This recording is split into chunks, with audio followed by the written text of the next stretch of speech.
Welcome to the first day of the Achieve Your Dream Summit. I'm Rick Stewart, known to many as Coach Rick, and I'll be your host for the next 4 days of amazing interviews with some extremely knowledgeable and experienced guest speakers who will stir up a lot of aha moments that will give you the right tools to positively affect your life and your business. So let's get started with Brenda, the lady in red. Hey, everybody, and welcome to the Achieve Your Dream Summit. I'm sure you've seen some of the videos. If you have not, we've got a dandy for you today. This is a lady named Brenda, and she's got a lot to say, and she says it well. Again, her name is Brenda Adelman. She's an award-winning actor, recipient of the Hero of Forgiveness Award. She's been interviewed on over 200 media outlets, including NPR, Fox, and CBS, and Reinvention Radio. She's performed her critically acclaimed one-woman show about her life on stages for over 12,000 people worldwide. Her book is entitled, are you ready for this?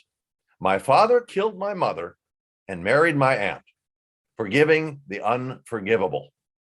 Okay, you can put your jaw back up now. And I'll finish telling you about her. Her clients have shared their stories across the US, Europe, Canada, and of course, virtually. Without further ado, Miss Brenda Adelman, I'll give it over to you with this question. What were you born to do? I really feel like I was born to tell my story, heal myself, and help other people while I was doing it. And I'm right there right now. I had this moment that was really interesting when I started telling my story on stage. You know, I was afraid to tell this big story, my father killing my mother and marrying her sister. I was so ashamed years ago. But then I had this moment on stage when I was in my acting class, not thinking it would be a one-person show, but just wanting to be telling my story and not hiding anymore, where I remembered that my mom took me to plays from the time I was 3 years old, and that she read Shakespeare to me also as a bedtime story. And my show was called My Brooklyn Hamlet. And it's like, it gave me a sense of comfort knowing that someone in history lived through something like I did, even if it was written. Hamlet, his father is killed by his uncle, and then his uncle marries his mother. During the time that I was feeling so alone, my father killing my mother and marrying my aunt, I knew that I wasn't alone, and that made all the difference for me. And then knowing I knew how to act, and here I was on stage, being able to jump into the different characters and express my feelings, I had this moment. It was like this knowing that everything happened for a reason. Not knowing I would then go on to be telling my story on stages all over the world, but it feels like everything prepared me for that. My goodness. And the next question I'd like to ask is, what did you do to get there? I think you pretty much answered that. Do you think so? Well, the thing I didn't say is that, when I did start telling my story, and then a director wanted to work with me, a producer wanted to produce, I turned my short piece into a full-length show, I would perform and then I'd be pretty miserable. People would laugh, people would cry, I know how to act, and then I'd be really miserable. And so I then went back to school, got a master's in spiritual psychology. And it was in that program I learned about forgiveness, self-forgiveness, setting healthy boundaries. So it was the combination of writing my story, practicing forgiveness, and then sharing my story on stage that really led me to where I am. Amazing combination, but one that works. I know I've dealt with a lot of clients, a lot of students where forgiveness is huge. In fact, it was huge for me. Okay.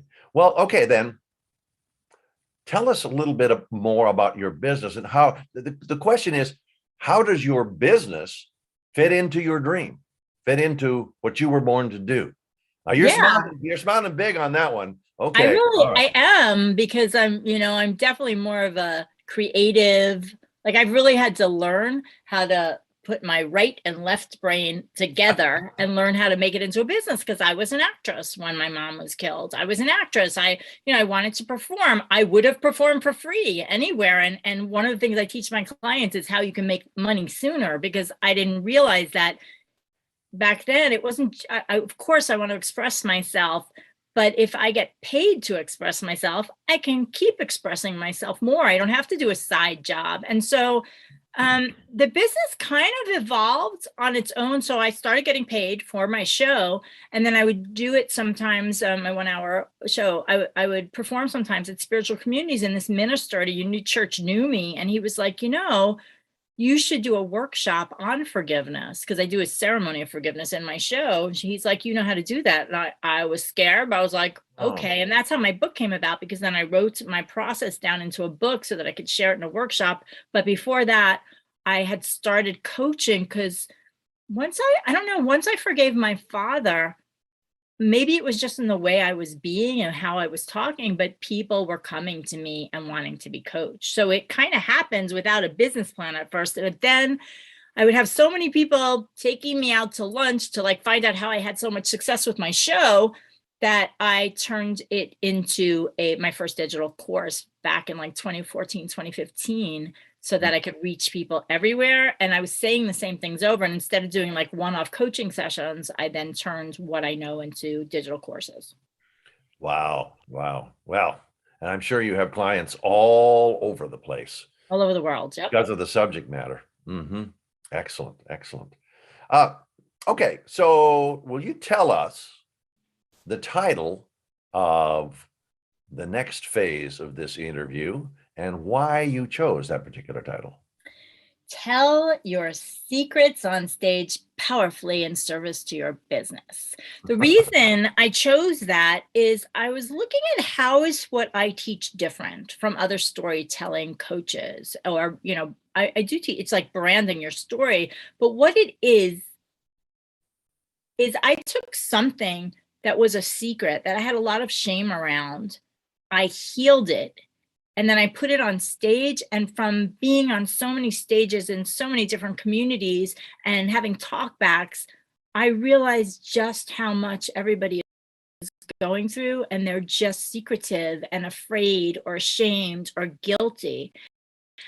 And so what I've learned over the years, in this last 2 years alone, I've put over 100 people on a virtual stage, helping them with their stories, is that because I teach healing, sharing it, I just so many breakthroughs, and I'm not afraid to hold for someone to go through the hard stuff so Good. that there can be peace on it, because of the depth of despair I was in. Like, I know what's on the other side. I know how scary it is, but I have the techniques to teach about, how to heal, how to set boundaries so that you can forgive, So that's what it's about. And I've noticed that when I've produced these showcases, first in person and then virtually, the audience, someone shares something that was a secret, but in a way that they feel safe, the audience is so captivated and moved. And that's where we really change lives, because people are so, filled with shame and fear and guilt. And when they see somebody else has gone through something like they have, even if it's a different circumstance, it's healing. You're educating people on something that could destroy them. And and people get sick, because they hold on to their anger, or they don't have intimacy because they're afraid to be seen. Like, it's all stuff that I had to deal with, right? Not wanting people to see me because I felt so ugly inside because of how much hatred I had that I was then covering up. I mean, there's so many layers to it, Yeah. Well, just a little aside here, for many years, because I've been doing this for over 35 years, that when people would have the guts to come talk to me and were stoved up with arthritis or rheumatism or migraine headaches or whatever, my first question was, who you mad at? Exactly. Yeah. And they're often mad at themselves. Like, so that's where the self-forgiveness comes in. Well, because a lot of what I did was based out of a mega church. It was they were not only mad at other people, they were mad at themselves. But when we got down to the question, are you mad at God? Whoa. Yeah. That opened up a can of worms. Oh yeah. A lot of times. So yeah. That's why my book, I have my 3-step forgiveness process. I do have another course that's on forgiveness, that it's a 4-part, forgiving yourself, forgiving your father, forgiving your mother, and forgiving God.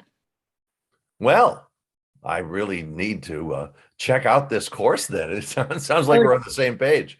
Yeah. Yeah. It feels like it was channeled 30 days of different techniques and things from my 20 years of studying this and healing myself. Excellent. Excellent. Well, tell us more. Tell us more. About You- what? Which Well, one? okay. Well, I know you've, we've been just ripping through here. I want to hear more about your free gift. What does our audience, besides hearing your story, I know that you've got something. I got goodies for everybody. I boy. do. I have goodies for everyone. Let me pull it up here so I can just read from the page. Okay. Tell your story, heal your life, create more wealth. That is my 3-part video training series. Very powerful videos. The first one is the 7 ways to share your story to showcase your talents, make an impact, and build an audience. The second video in that is the top rookie mistakes to avoid that will save you time and money. God knows I made plenty of them, but I don't anymore.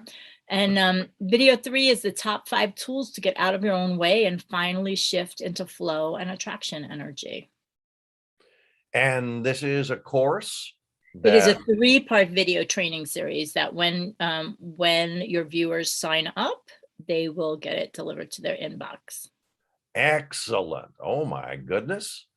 Any more that you're Yes, and yes, I love it. I love it. I have it. If I didn't actually close it out, then I could tell you it. Let's see. Let me see if this pulls up. Yes. Awesome. Okay. So when people are VIP, I have a couple of gifts for them. So I have a program called Getting Naked on Stage, How Revealing Your Story Can Make You Richer. It's normally sells for $97, and it's a 2-webinar on-demand training.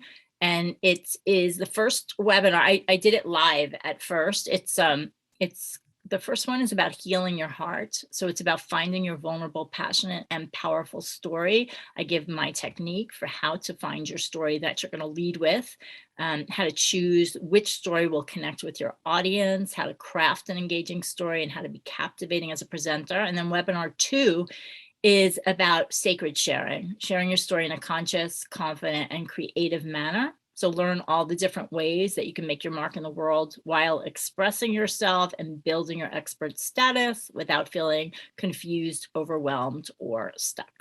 That's a lot of stuff there. There's more, but I'm not going to go because when they become a VIP, that's their gift and they'll get that. Okay. And It's then a I have, $97 course. So what are you charging our VIP? oh, that one's free. It's free? That one is free. And then I do have Did you another. hear that? Yeah, Mhm. I have another offer that, we just talked about briefly that I'm willing to do as well, Oh boy. because this is my in-depth training. It's one of my digital courses called Your Story Made Simple. And it's all about finding your story, healing from your story. This has a module just on healing from your story so that you know how many emotions to share or not share, so that you don't repel your audience, so that you feel good when you're sharing. Module 1 is about finding that story in depth, and that's my method that works every single time. Module 3 is about crafting your story. So you find your story, but how do you craft it like a pro? I take about 10 different techniques from fiction writing, and I give that to you. And then the last module is on sharing your story, the different formats. How do you do it when you're, sharing your story at a networking event versus, on network television versus a podcast? And that is normally $497. But for your VIPs, I will give that for 50% off. So that'll be only $247. Whoa. That's amazingly generous. Okay, did you hear that, everybody? The lady in red is giving stuff away. Okay, so you got to get up, upgrade to VIP. And you get all this stuff. Pretty amazing. Yeah. That is. Well, I'll tell you what, we've said an awful lot in basically about 15 minutes, and I want to give you a bunch more time. So what can you talk about? I just love to listen to the lady in red here. So tell us more. What things that you think our audience they're already drooling. You know that because if they want to be able to tell their story, they want to be able to tell it right, and you're giving them all the tools to be able to make it work. And I like when you said it works every time. Okay, you got that, It guys? does, Works yeah, every time. All right. Tell us more, tell us more, tell us more. it does Whatever work you want to every talk time. about. I wish people were here to ask me questions so that I could help them specifically. Obviously, I'm also on, Facebook, and I have a group in there. What I would say is, let me talk about maybe the biggest mistakes people make. Okay. Ooh, that's good. So a lot of times when people are telling their story, they learn some kind of formula. And the emotional stuff is so important because if you haven't handled your emotional stuff, then you're gonna have like, I'm telling, how there's tell your vulnerable story, tell your vulnerable story. You might tell it and then you'll retreat for a year or two because you're like, uh-oh, I feel too exposed. That's why it's so important to do the healing while you're sharing your story. But then there are other people who they're telling their story, but because they haven't healed it, they're like, their energy is pulled back at the same time that they're sharing it. And so you're wanting to get clients, and you're not going to get clients like that because you have one foot forward, one foot back. It's like everything in life, you have to be aligned.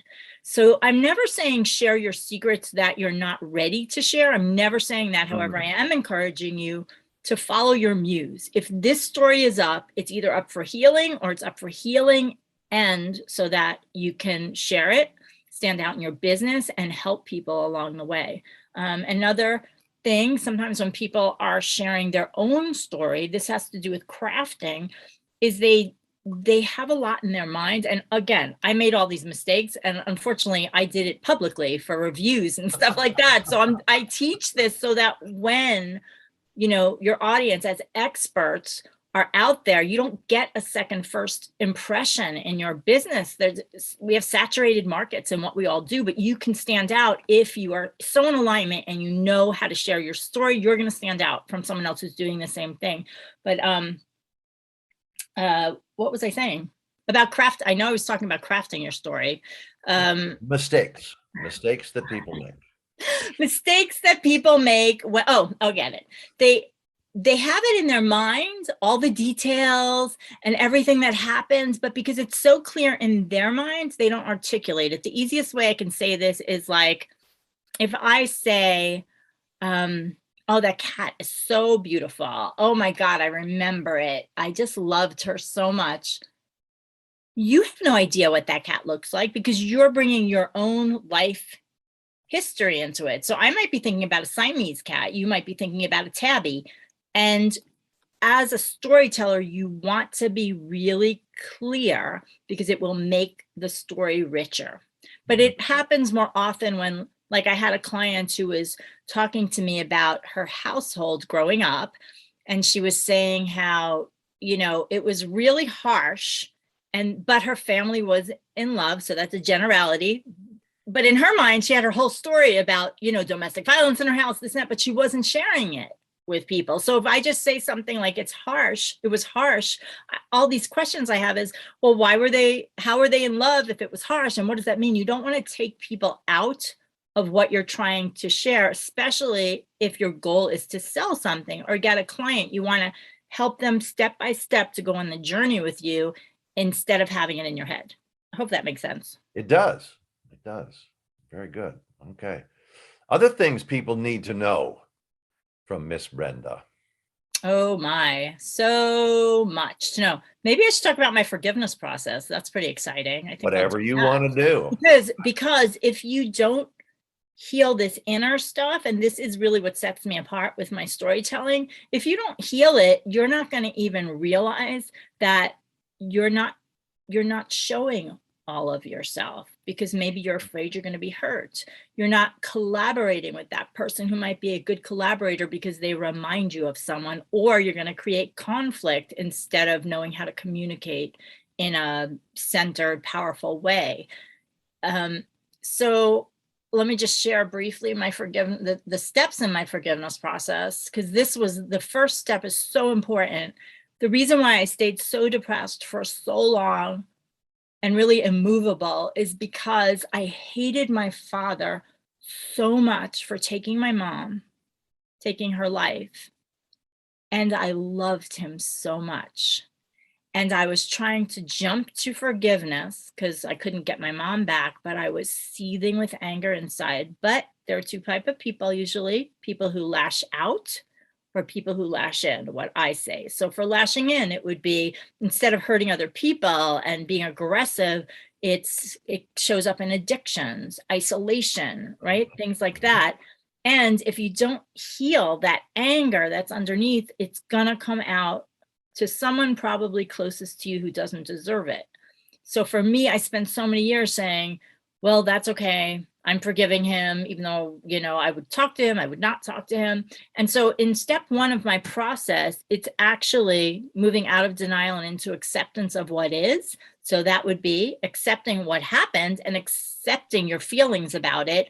And in that, one of the exercises in that part is actually being a victim, because so many people are so afraid of being a victim, they end up being a victim or victimizing themselves. And so in that process, there's several different processes, but there's one which is like free form writing where you're just like writing out your emotions. I freaking hate you, blah, blah, blah. You know, like the pen should be going through the page.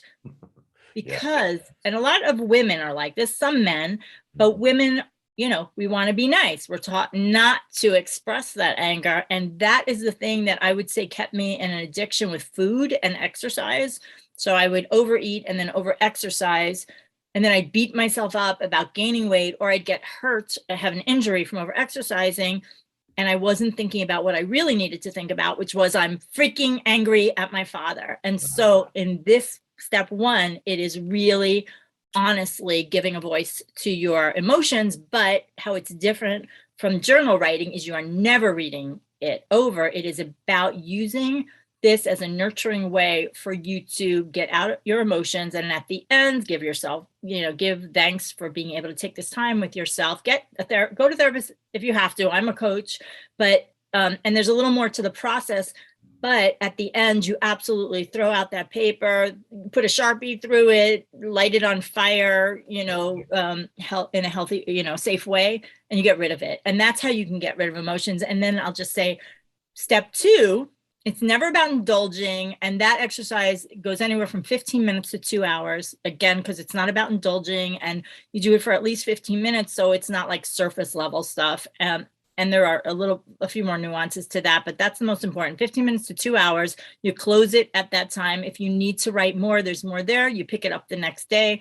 When I was in my master's program, they would have us do it for 30 days straight. And if we missed a day, we had to start another 30 days. So you really process it. And then when you have moved through that, then you move to giving up your need to be right, right? You're all righteous in the first one, and then you're giving up your need to be right. And then step three is, of course, finding the lessons or the resilience. And in that step, I have exercises in those steps too. And that step is a lot, you know, you can like volunteer, see that other people are doing worse and doing better, like getting out of yourself. My goodness, very comprehensive. Very comprehensive. Everything is comprehensive. I kind of feel like life is this puzzle. And if I could get all the pieces, then I have these tools. Like I have these tools to use whenever I need them, you know? And as a coach, I feel so blessed to be able to work with people and be like, okay, that is actually what's really going on there. So what tool can I choose, you know? Yeah. Well, I appreciate that you're taking it from one-to-one, one-on-one coaching to courses where literally thousands of people can be taught. It's all about knowledge. Once they have the knowledge, when you teach them, hey, you're not weird. In fact, this is what people go through. Actually, weird is encouraged. It is? Okay. All right.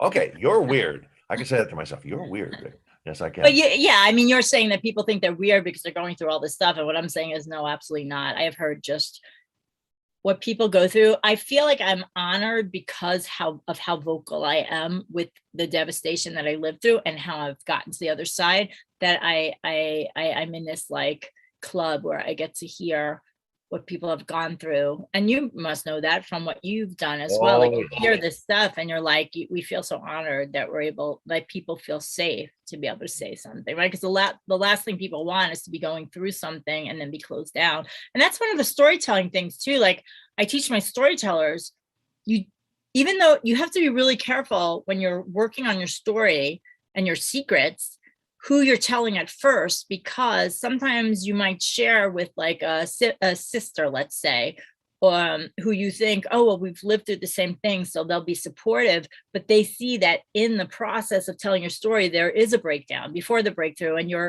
it's a breakdown only in that, you've been squashing something down, and now there's emotion that comes out, and emotion is where the healing takes place. But then the people we love are sometimes like wanting to shut that down because they're uncomfortable with their emotions. And that's the worst thing for you as a writer. You need to be sharing it with someone who understands the process of storytelling and why it's important, Okay. And in many cases, that would be you. In many cases, it would be me. What I'll say is I am so grateful that I have my digital courses because I can reach more people, but I do love it when I can do a group coaching or someone hires me for coaching separately, because it's like getting to the head of the class quicker. It took me a long time to develop my material. Well, I do the same thing with my course. I offer the one-to-one for 8 weeks, and then we really get down and dirty, down and deep. So, all righty. Well, you've already told us about your incredible gifts. That is just wonderful. So I have one more question. This one was optional. I don't know if I asked you about this one, but sure. When it comes to living your best life, what advice do you have for our viewers, for our audience? Your best life. Be present. Mm-hmm. Notice if you're living in the past or living in the future. Really cultivate this moment, who you're with. The power is in the present moment. And then, of course, what I have in my show at the end is Shakespeare's quote from Hamlet, "This above all else, to thine own self be true." Yeah. So I would say that is something I'd leave people with. My mother brought me up on that, on that quote. Wow, that's cool. Yeah, she was pretty cool. Little tiny thing. I'm 6'4". My mother was like 5'2". Oh my gosh. Wow. It's pretty crazy. Wow. All right. Well,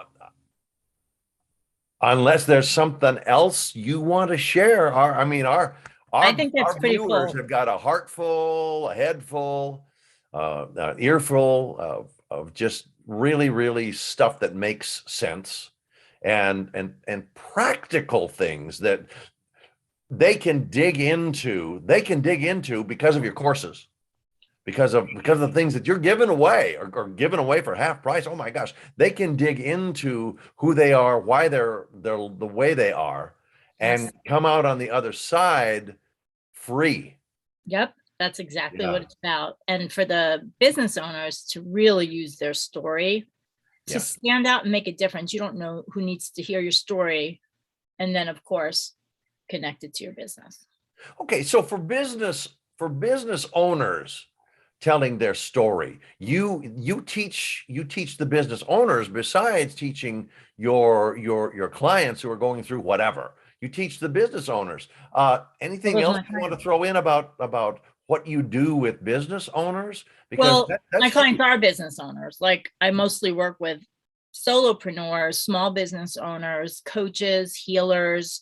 A lot of people who thought they'd be behind the scenes and wouldn't be telling their story. But I also work with award-winning speakers that want to be more creative in what they're sharing or heal deeper. So I work with two. It's basically experts, right? Are my ideal clients. But it's with businesses, let's say it's a brick and mortar business too. It's about finding the story that is going to make you memorable. And every single time, but this is one-on-one work, when I work with someone and they say, yeah, I just don't understand how that's relevant, I find it. I find the relevancy and how that story, that very personal story, relates to their business, because we're evolving humans. We're usually pulled towards something because of who we are, because of our values. So it's about finding that match, even when something seemingly is like has nothing to do with your business, how it does. Yeah. And finding value in what someone has to share. Because I know that I've worked with so many people who say, well, people don't want to know that. They It's don't not even know that. true. I'm just me. I'm a nobody, or I've got this big company and I don't, do I need to tell that story? And then you and Yeah. I say, yes, you do. Well, here's the thing. In the past, maybe they didn't have to, but if you look at, I mean, there are business stories, right? Big businesses Yes. might Yes. have a business story, and you see a lot of commercial campaigns where they're sharing a feeling that isn't so personal. But if you're the face of your business, and that's who I work with, if you're the face of your business, you want to tell your story because it will make you stand out. It's just an oversaturated market. So not only that, we're in such a place of being so disconnected, and stories make you connect, right? Mhm. I've hired people because I remember them because of their story, not because of what they've done or what they do. I'm like, okay, I could hire this many people to do my website, but that person, there was something about their story that really resonated for me, based on my values. Okay. All right. So this just off the cuff here. Steps for somebody is the face, male or female. He or she is the face of what they do.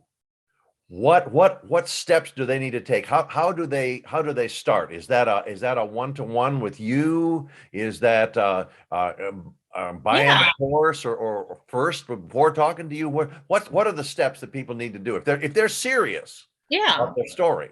Yeah, I mean, this program, Your Story Made Simple, is the program that would have them find their story that they're going to be sharing in their marketing. I have a separate program that is about telling your story on stage because it's comprehensive and it's different. Me telling my story, and if I'm being interviewed, they're going to tell the story a different way in a publication than I'm being asked to be on network news, which is like a 3 to 6 minute interview. Whereas if I'm on a podcast, it could be an hour that I'm talking. Sure. Or different ways to tell our stories. If I'm at a networking event or if I'm doing a live video, it's different. So there's the combination. I do have VIP packages, and I have people that study with me with all the programs because I have a video program as well, so that they're learning how to be themselves, but the best of themselves on video, so that they know how to show up for interviews, so that they get the audience to do what they want, whether it's they want the audience to have a heart opening, they want them to sign up for an opt-in, they want them to purchase their program,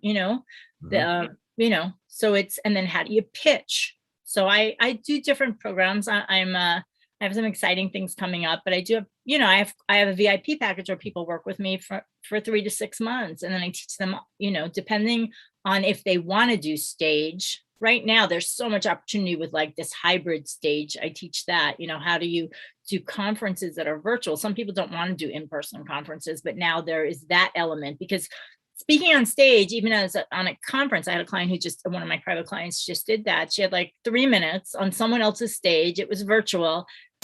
She came to me so that I could help block her. I could help her punch it up in certain places. That's going to be different though than if it's on stage. I'm going to direct it differently,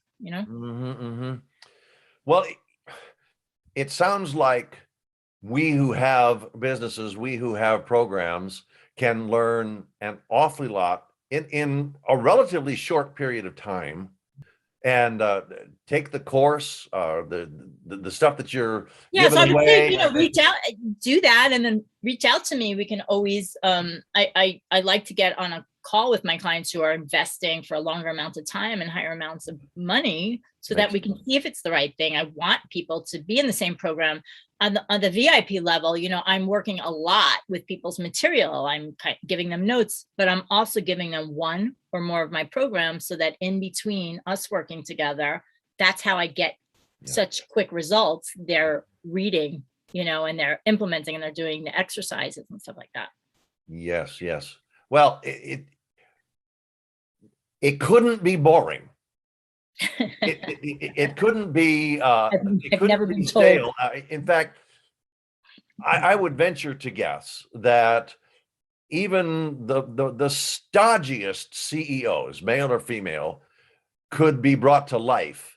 Oh yeah, I mean, I haven't worked with that market, but I would love to, because they have a chance to really change the world in addition to growing their income. Like how many, all right, here's an example, because I have worked with a couple of, real estate brokers, especially when COVID started, or lawyers, because they were doing everything in person, and then their business literally would have gone out if they didn't get on video, and they didn't know how to bring their personality to video. And, it's Well, like, they didn't have a personality. Yeah. well, maybe in person they did, but they had that mistake that you don't have your personality in your business, but like one client is coming to mind.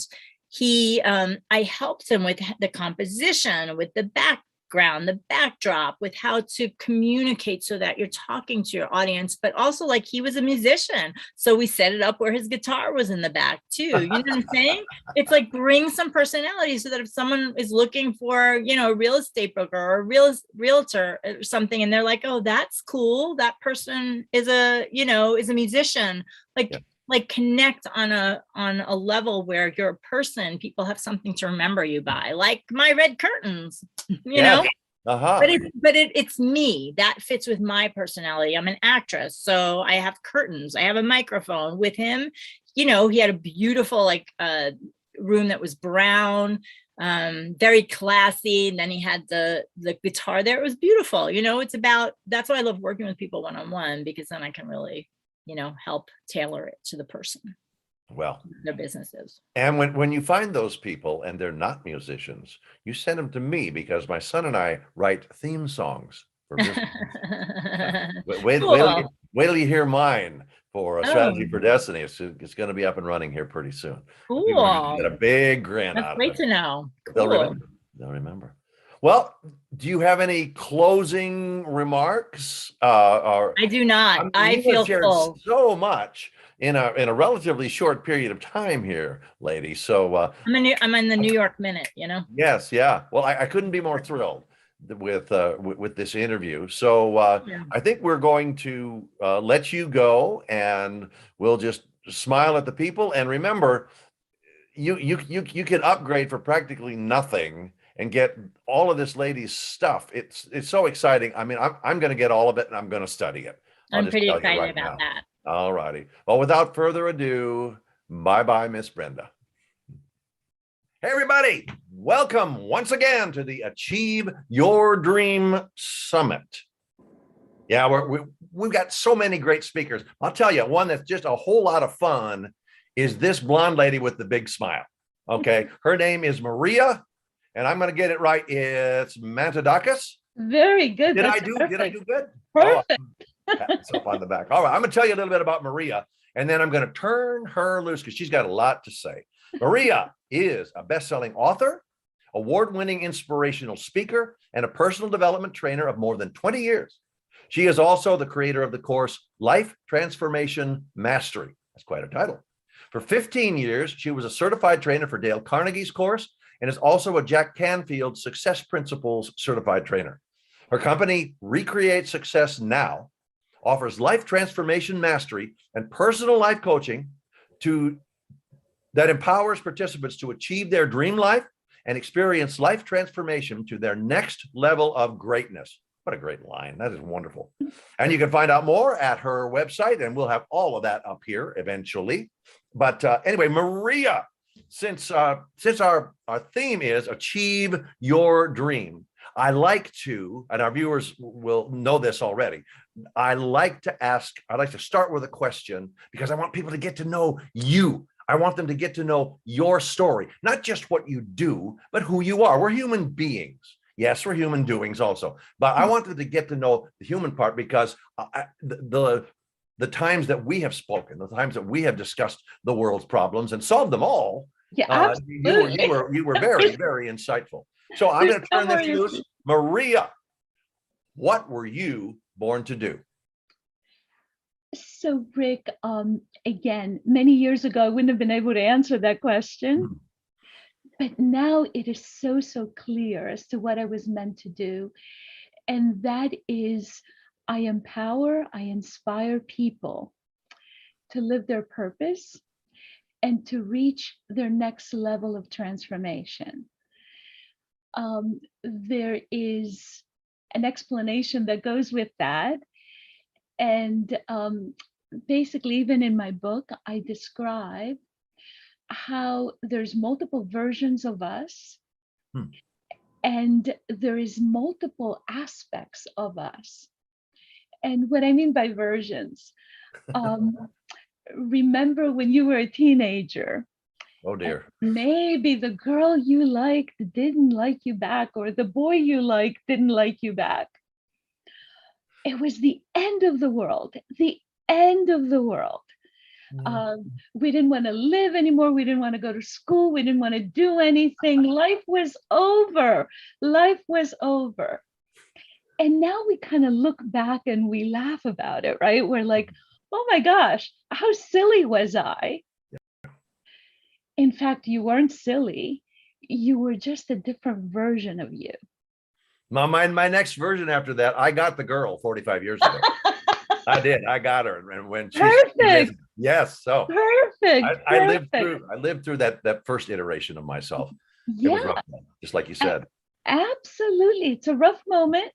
And then we come out a different person that is stronger, wiser, and that version she liked, right, Rick? That version she liked. So if you look at your life, you will discover there have been so many versions of you, right? Mhm. And this version is actually the best version of your life up to now. And we know there's more better versions coming up because we're still around. We're still living our life. We're still around. Absolutely. I'm still Absolutely. here. So exactly. So every single day, we wake up a brand new version that's smarter and better than the version before. So that's what I mean by versions. So just what I just explained is one way that I inspire people Mhm. to understand how life works, who they are, um, forgiving their past selves, right? Like, because Ooh, that's a big one. sometimes you're like, oh my gosh, how could I have done that? Well, guess what? It was okay. It was a different version of you. It was a version that didn't know what you know today. And then you're like, but I should have known. Mhm. No, you shouldn't have. You know now, so you know what steps to take. But that's basically a process where when we look at our past selves, we should be able to look back and forgive ourselves because it wasn't who we are today. We're judging ourselves based on what we know today instead of just loving ourselves in our journey of discovery, of life discovery, right? So, so Rick, I was born to empower people to live their greatness. After I teach my course, people say, okay, so where am I now? And what do I want in my future? And they have the tools to know how to get there, but also a wisdom to recognize when things are happening in our lives. Just as an example, sometimes we miss great things that happen in our lives because we're always thinking of, well, I got this, but I should have gotten that. Well, I have this, but I don't have this, this, and this, right? We're not focusing on all the blessings and all the great things that we do have in our lives, right? That's good. That's good. So I could go on and on, by the way. Well, we've got a little time for you to go on and on. I guess that's why I wanted you to be a part of this summit. Well, let's move on to the question that I like to ask, number two. What did you do to get there? How did you get to the point where you knew that you could help people identify and start living their greatness? I will never forget that. Live your greatness. Yeah. That is so Thank good. you. Thank you. So good. So what did I do? And Rick, I have to say thank you so much for that question, because I had to look back to say, what did I do? Hmm. And the first answer was nothing. I did nothing. But I did one thing. I had faith. Okay. Now, many people may not be able to connect with that. Like, what does that mean? Mm-hmm. Right? So I'm just going to tell you some stories Uh-huh. to understand what faith meant. Good. So basically, we're living our lives and we kind of know it's a journey, but many times we don't know what to do. Right. What was true for me was there was always a voice inside that told me what to do. And I think everybody has a voice inside I agree. that tells them what to do. But most of the time we get over it. We're like, yeah, I heard it. That's, that was kid stuff. The difference with me was I was always listening. I was always listening to that voice. So I'm just going to give you an impossible scenario that I had in my life, Okay. where I was born in Greece. I was raised in Greece. I came here when I was 12 years old in 6th grade. My parents went back to Greece in 7th grade. We come back in the middle of 9th grade. And guess what happens in 10th grade? You have to take SATs and all that testing in order to go to college. Of course, I'm taking my SAT test without really speaking English. Oh my goodness. But in my mind, I had a clear vision that I was going to college. And for some reason, somebody had told me that they had gone to Rutgers College. And I had said, me too, I'm going to go there. Now, these are the impossible situations. These were the You just said, I'm going there too. When I heard that name, I was like, yes, that's where I'm going, right? That's crazy. Or at least people would label that as crazy. Yeah, Yeah, but you yeah, were yeah, listening. You were listening. Absolutely. But now these were my life circumstances though, right? So I was going to college. I didn't speak English. My parents had just come from Greece. Like they had no money. They had no money. I remember in our house having only enough chairs for us to sit down. Like if somebody came over, we were that poor. We were that poor, right? I didn't have money to apply for college. Back then you needed, $15 in order to apply for college. I didn't have $15. And my guidance counselor brought to my attention that Rutgers College at that time was an all boys school. So Didn't know that. she said to me, where did you get the idea that you're going to go to Rutgers College? You're not a boy. Like, how are you going to go to Rutgers College? And Rick, what was wrong with me? That didn't change my mind. I was like, I'm still going to Rutgers College. Uh-huh. So with that clear vision, and again, voices in my head, with that clear vision, I applied. I saved enough money to apply to Rutgers, and I got accepted. Now, the minute I got accepted, reality hit.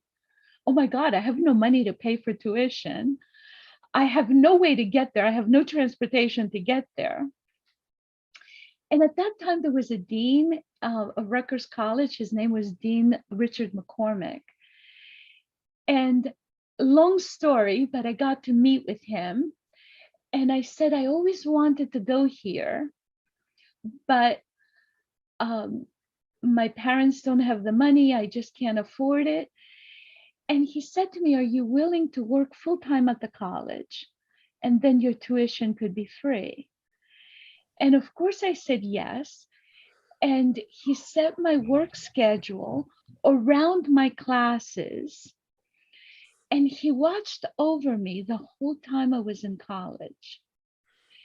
And the reason I'm sharing this story, oh, and by the way, 2 years before I got to go there, Rutgers College opened its doors to women.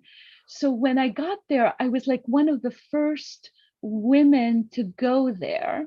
But when I looked back, I was like, how crazy was I to pursue that dream, even though everything in my life was saying no, no, and no. And to be honest, Rick, what did I do? The only thing I did was have faith and believe in my dream. And throughout my life, like even 2 years ago, I came up with the idea I'm going to write a book. I had never written a book. I had no idea how to write a book. I kept hearing tsunami to greatness, which was a scary thought. And my publisher said, Remarkable title, by the way. thank you. My publisher said, don't be afraid of that thought. It's just the title of your book.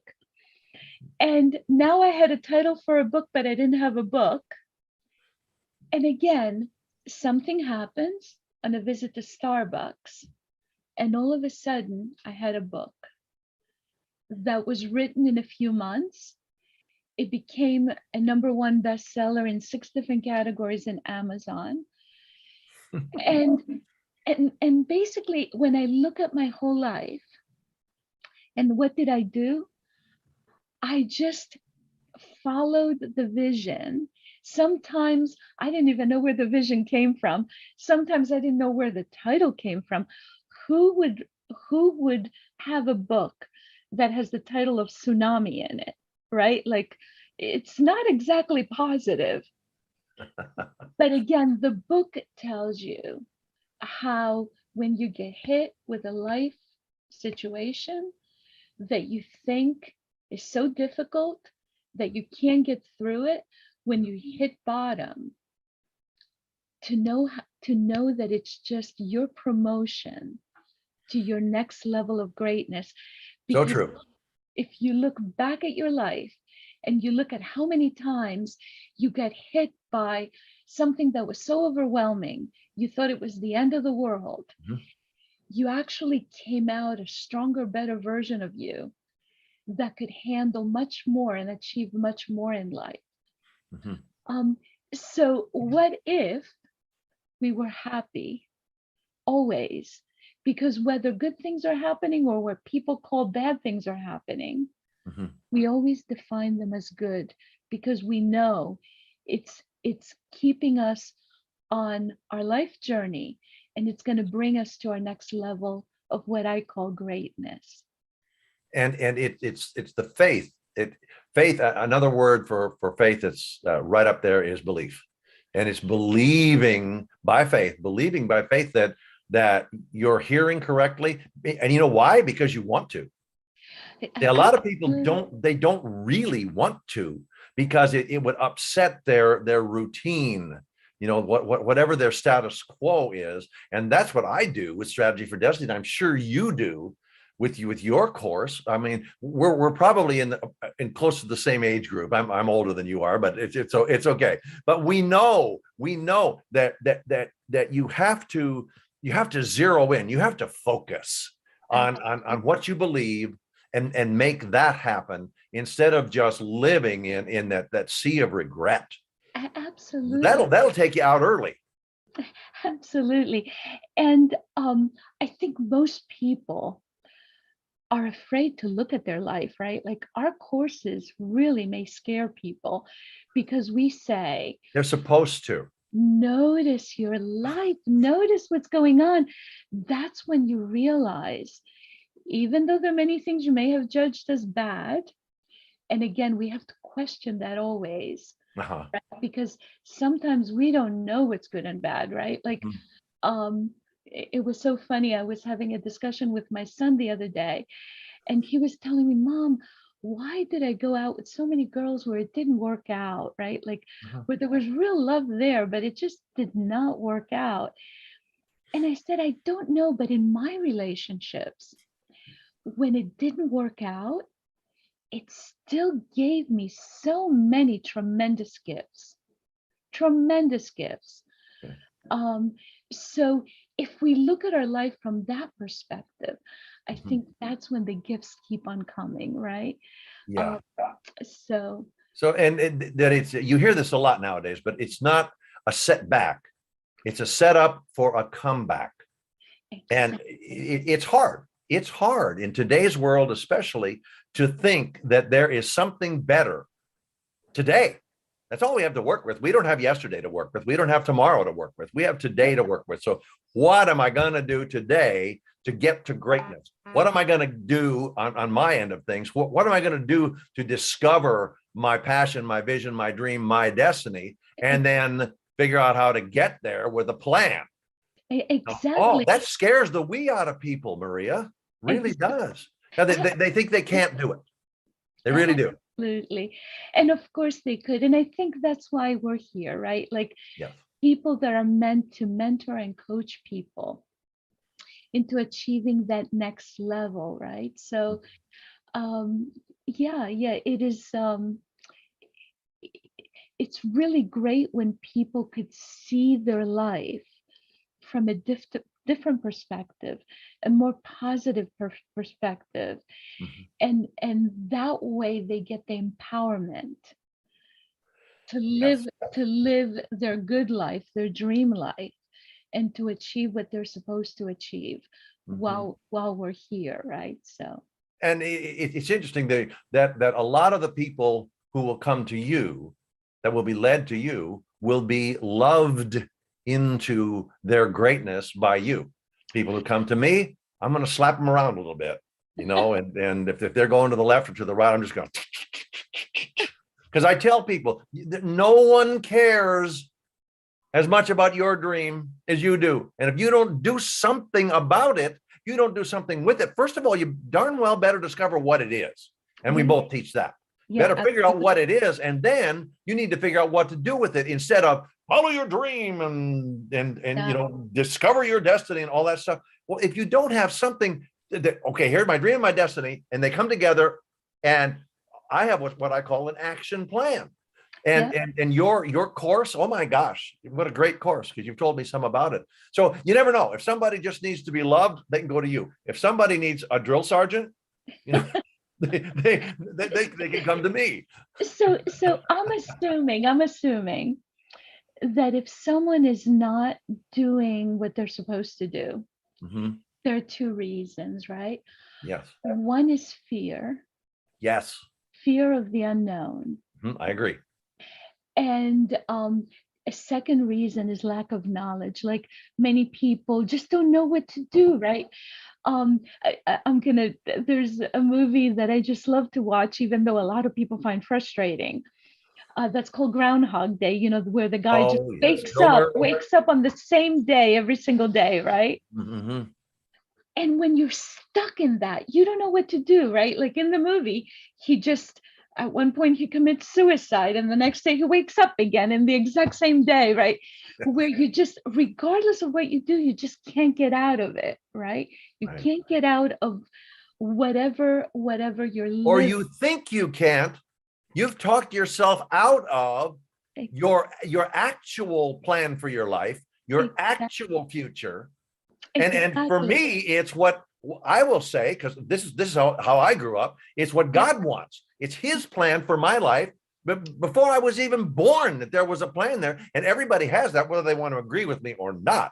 That Yeah. plan is there. And if we go through life without discovering it and doing something with it, we are of men and women most miserable. Exactly. And even people that don't believe in God and don't believe in whatever, you still have things you enjoy and things you don't enjoy.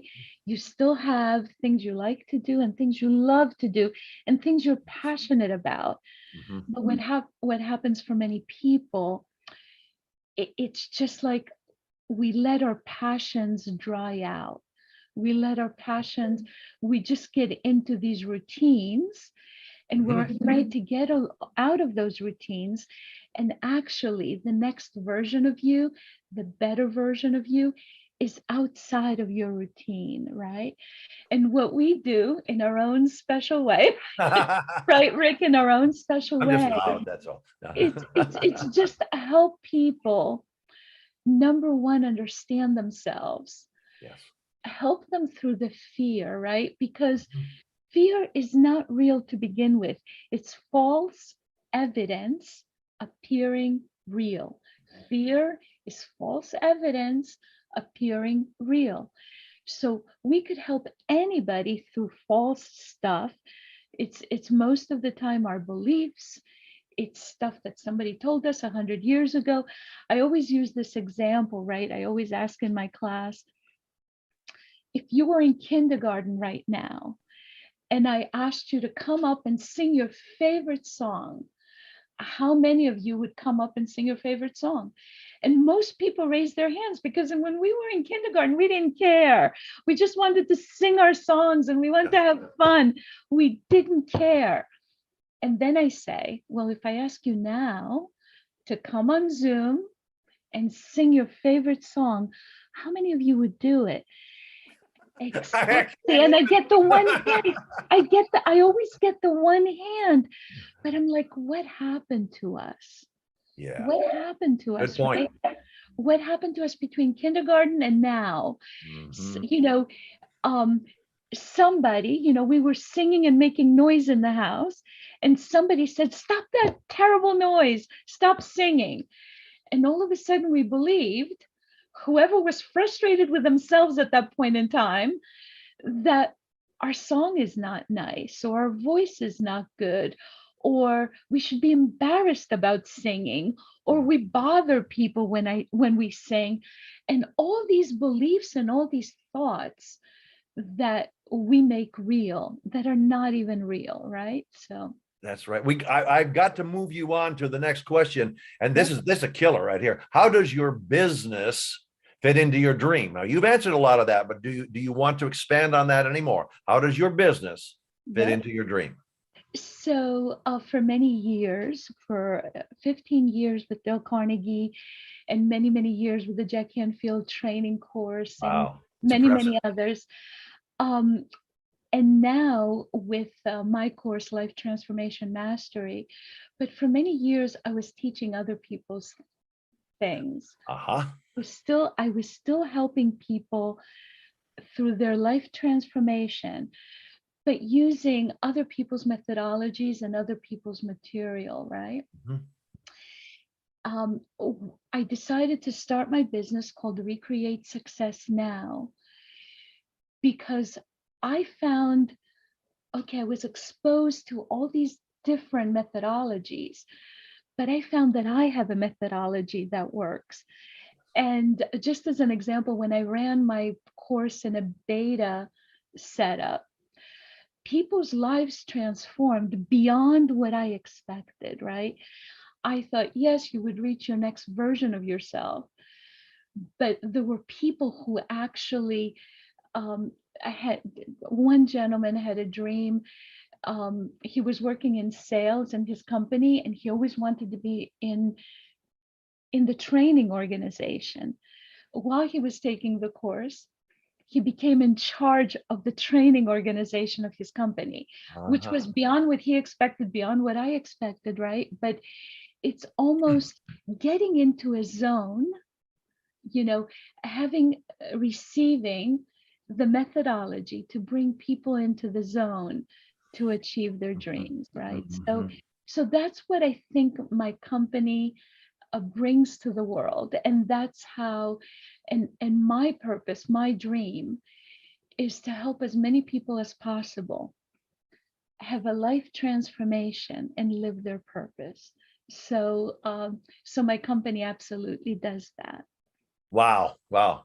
Well, I could listen to you talk for hours and hours and hours, and I probably will in the future. Now that I have your phone number, I'm dangerous. I got your email. Anytime. Watch out. So now, I know that you have a wonderful gift for our viewers. Would you like to describe that, pretty please? Yes, absolutely. So in my course, there is a whole section on how to fall in love with yourself. Wow. And how to understand how perfect you are, regardless of what the world says, and regardless of what you tell yourself. True. The realization that you are born perfect, that you're loved, and yes, you are here for a purpose. So I wrote a little booklet that's called 5 Ways to Self-Love. And it actually takes inventory of yourself, and it helps you understand yourself and love yourself. So that's the one booklet. But the second one, And that's the freebie, right? that's a freebie. I like that. Well, Absolutely, we'll give you absolutely. all that information, viewers and audience. Yes, we will. Absolutely. The next one is my course, Life Transformation Mastery. Mhm. Will be running again the last week in January. And I have invited lots of people to join it. They have paid $9.97 for the course. Mhm. And just for this audience, more than happy to offer it for $4.97 Phew. for whoever is interested. Wow. That's gonna be Maria's premium gift for those of you who upgrade to VIP status. There are, man, that people are so generous, and that is very generous. That really is. Yeah, and I can't wait to read your booklet, because I sometimes come across as being a little bit, kind of rough. I'm actually a very compassionate person, and because I don't want people to hit to fall into the same ditches that I fell into because other people expected me to do this or forced me to do that, and that Right. sort of thing, and I had no choice at the time. So I don't want people to be there. My kids are doing what they're supposed to be doing because they've got me as their dad. Yep. Guiding them into their actual destiny, and they're good at what they do in music and TV and film. So anyway, wow. Okay, now let me ask you this. This is kind of the optional question, and I know you're going to have a really, really, really good answer to this. Okay, when it comes to living your best life, what advice do you have for our viewers? Additional, because you've given us all kinds of great advice, but what additional when it comes to living your best life? Right. And there's many aspects to that, right? So, And you've got time. oh, okay, wonderful. So if it's okay, I will just take you to the journey of my course, right? Because in my course, I take people through a journey as to how to achieve their best life, right? Mhm. So the very first week, we talk about our thoughts and how our thoughts could affect our physiology, and they definitely affect our life experience, Sure. right? Now there's so many thoughts going through our brain every single day that some of them just go and some of them we could manage, right? Some of them are at the conscious level and some of them at the subconscious level. But basically the training teaches you how to catch the thoughts that are going to bring you to the wrong place and Yeah. the thoughts that are going to bring you exactly where you want to go, right? So first we start with our thoughts. We go into falling in love with you, understanding yourself. I think most people are so judgmental of themselves that Yeah. they don't even understand themselves. They don't forgive themselves. Earlier we talked That's about huge. versions. We Mhm. talked about versions of ourselves, right? You would forgive a child for doing something wrong, but we don't forgive ourselves for not knowing better, right? In different versions of our life. So the second the second step in the journey is actually loving ourselves.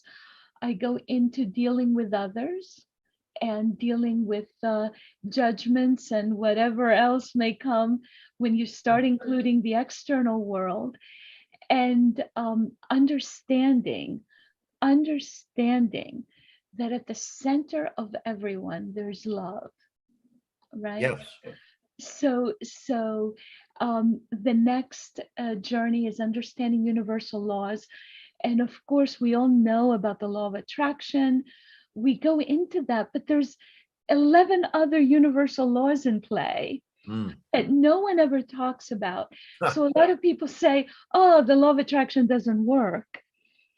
But it's actually 1 out of 12.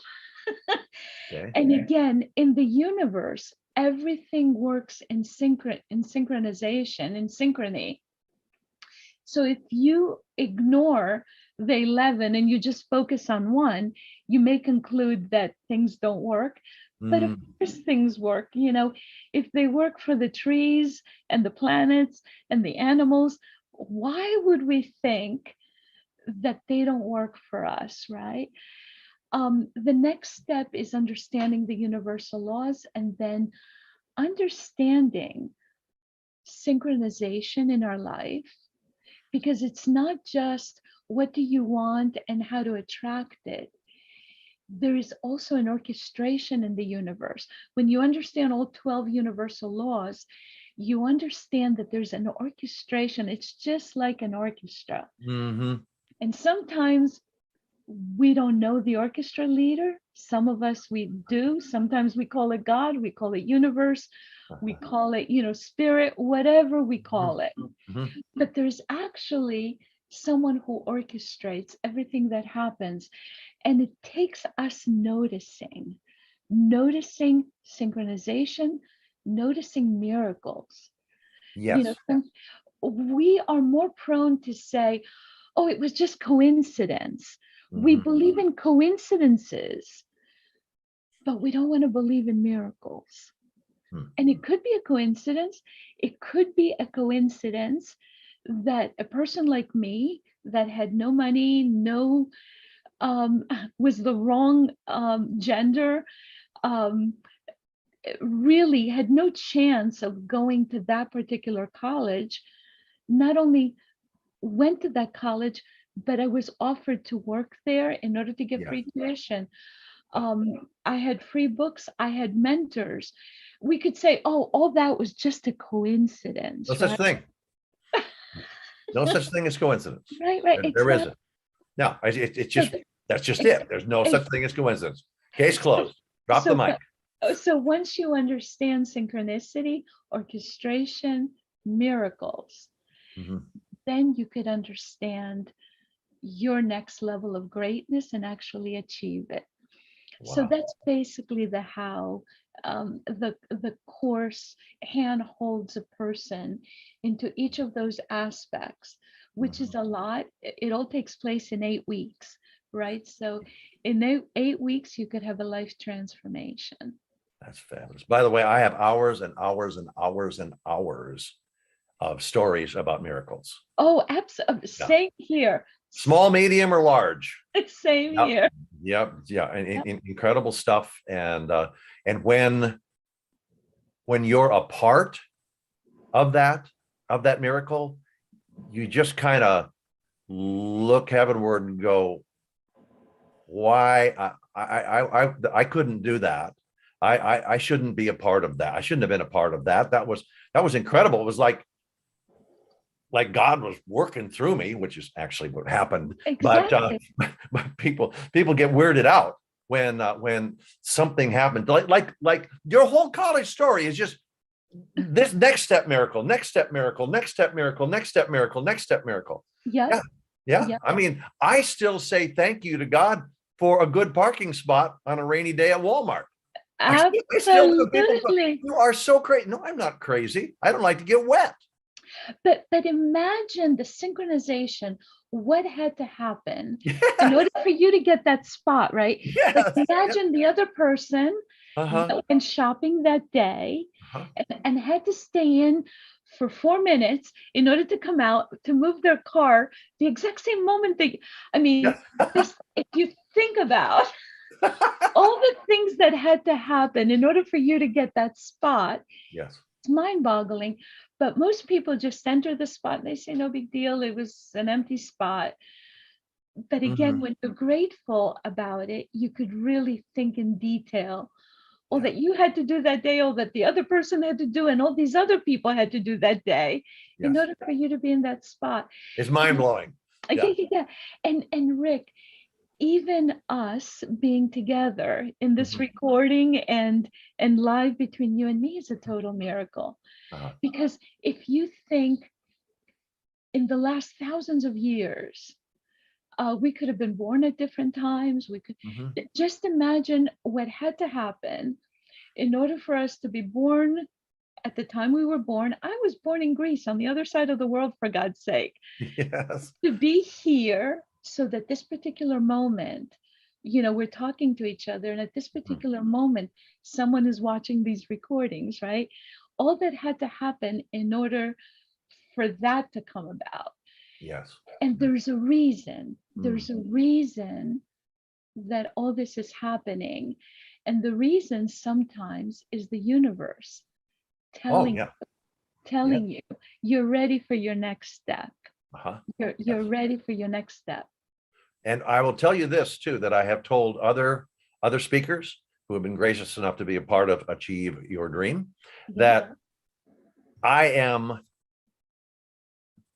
falling into place with where I need to be with this speaker, with you, with this speaker, with this speaker. And it's like, oh, wow, the sum of all of that is so much greater than the individual pieces, in this case, the individual people, so that when people are members of JVIC, okay, Joint Venture Insider Circle, that I've been a part of for a couple of years, learned so much and learned how to launch my course and all that stuff, how to do this, and I'm getting to know all kinds of members of JVIC and what they do and how they do it. And every single one that I'm interviewing has a creative mind. Every single one. And it's just like, when I think about what can happen if you and I were on the same stage, what could happen if we had a sequence of courses where you had even more courses? I have other courses. We bring in other people and just put things together so that the people who our audience is just expanded like crazy, and they're going, this could really help me. And that gives people hope, Maria. Absolutely. Gives them hope that this Maria gal, she seems real. Maybe I can trust her. I'm gonna email her and see if maybe what she's got could help me, because I'm miserable right now. Over 70% of people basically hate their jobs. And they're working in jobs that have nothing to do with their college degrees. It's a crazy mixed up world. So you can help them. I can help them. The other people who are in the summit can help them. I'm thrilled to be a part of this. I really am. And I'm thrilled to get to know you. And congratulations on pulling all these speakers together and giving the audience the experience of actually experiencing everyone, right? Being able to watch and decide and make decisions as to what they want next in their life. Making good decisions. Exactly. Yes, exactly. yes. Helpful decisions. Instead of, like I said before, instead of what people expect or what people demand of you. Yeah, sometimes you just got to break out of, well, not sometimes, you have to break out of the mold. Yep. So on that note, that wonderful note with this wonderful lady, thank you again, Maria. We're going to wrap this up, this particular video today, and be sure to understand she's got a free gift, but she's also got an incredibly generous offer for her course. And I'll tell you, I'm pretty excited about it, and I've got some people that I want to take her course and to get her ebook. So, Maria, thank you, and on to the next video, everybody. Bye-bye. So much. Hey, everybody. Welcome to the Achieve Your Dream Summit. If you haven't been with us, hey, we got marvelous speakers, and today, right now, we've got Rennie Gabriel. If you don't know about Rennie Gabriel, you're going to find out some stuff today. This is an amazing man. Let me tell you a little bit about him.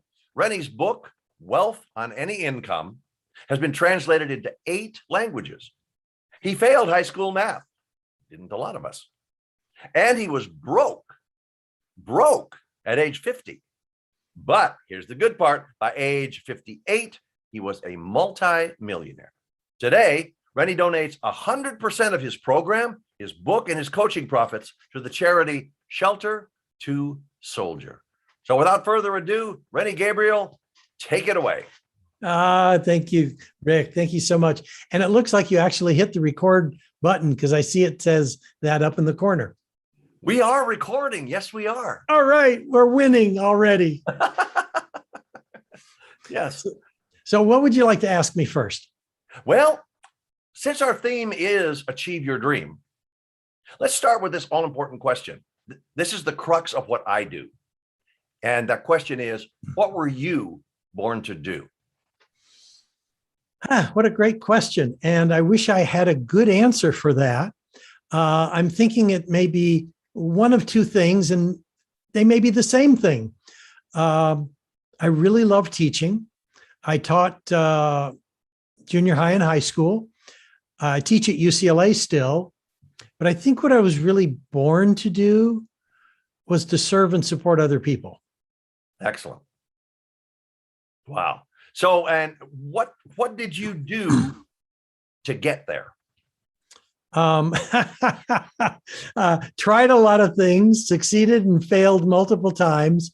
But I think in the end, what happened after age 50 was I recognized what I really could do to serve and support people. And I have a program where what we do is raise philanthropists. Oh, okay. Wow. Wow. And so how does your dream, how does your business, all your business dealings, how do they fit into your dream? Very tightly. What I do is support people to handle money powerfully so that they can become philanthropic. And it doesn't matter if they're starting from a place where they're in debt or they're making a lot of money or paying a lot of taxes. All of that's irrelevant. Most people I meet have causes that touch their heart that they want to support. And oftentimes they're not able to do that at the level that they want to. And so I do that for them. And I take 100% of the profits from that work, like you said, and it gets donated to a charity called Shelter to Soldier, which rescues dogs from environments where they could have been euthanized or die. And they're trained as service animals for soldiers who've come back with PTSD or traumatic brain injuries.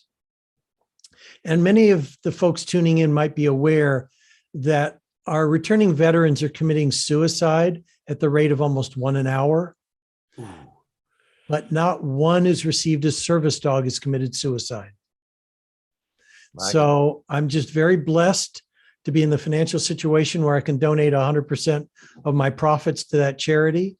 And I'm saving, and they are, not me. They're getting my money, but they're saving 2 lives at a time. Excellent. Excellent. Can you have any stories that you'd like to tell our viewers, our audience? Oh, yeah. One of the first people I met from that organization his name was Vic. His dog was Kira. He was one of the first people to receive his service dog. She was a pit bull mix. It would have been euthanized. But instead, and Vic, when he came back, he did underwater demolition work when something went wrong and caused traumatic brain injuries. And when he came home, he was stuttering so badly. He wasn't even able to communicate with his wife or children. Sorry, I try not to think about it because it gets tough to talk. Anyway, Vic wouldn't go out. He was housebound. Couldn't go grocery shopping with his wife. Couldn't go to his girls' soccer games. None of that stuff. Things started to change for him when he got the service dog. One of the things, as an example, the dog was not trained for, it did.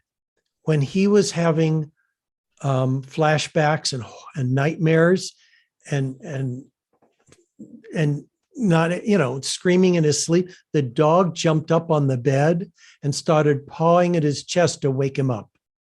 Oh my goodness. It wasn't even trained for that. That's how intuitive these animals can become. When a soldier is having some issue where they're starting to melt down, let's say they're in a department store and it's too crowded, the dog removes them from the environment. Oh, It is amazing what these dogs can do.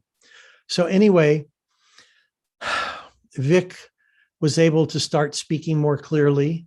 He was able to go to soccer games to see his kids, able to go to the grocery store with his wife. Eventually, he started speaking about the benefits he derived from Shelter to Soldier so eloquently, he would bring everybody to tears. And so from a man who could barely speak to what I would call an impassioned, motivating, inspirational public speaker is the kind of transformation that took place from having a service dog. So, the cost to take care of the dog's food, the training cost, housing the dog, housing the veteran, training the veteran with the dog, taking care of the vet bills and all of that runs about $15,000 per dog. And they're not getting any government support. It's all through donations.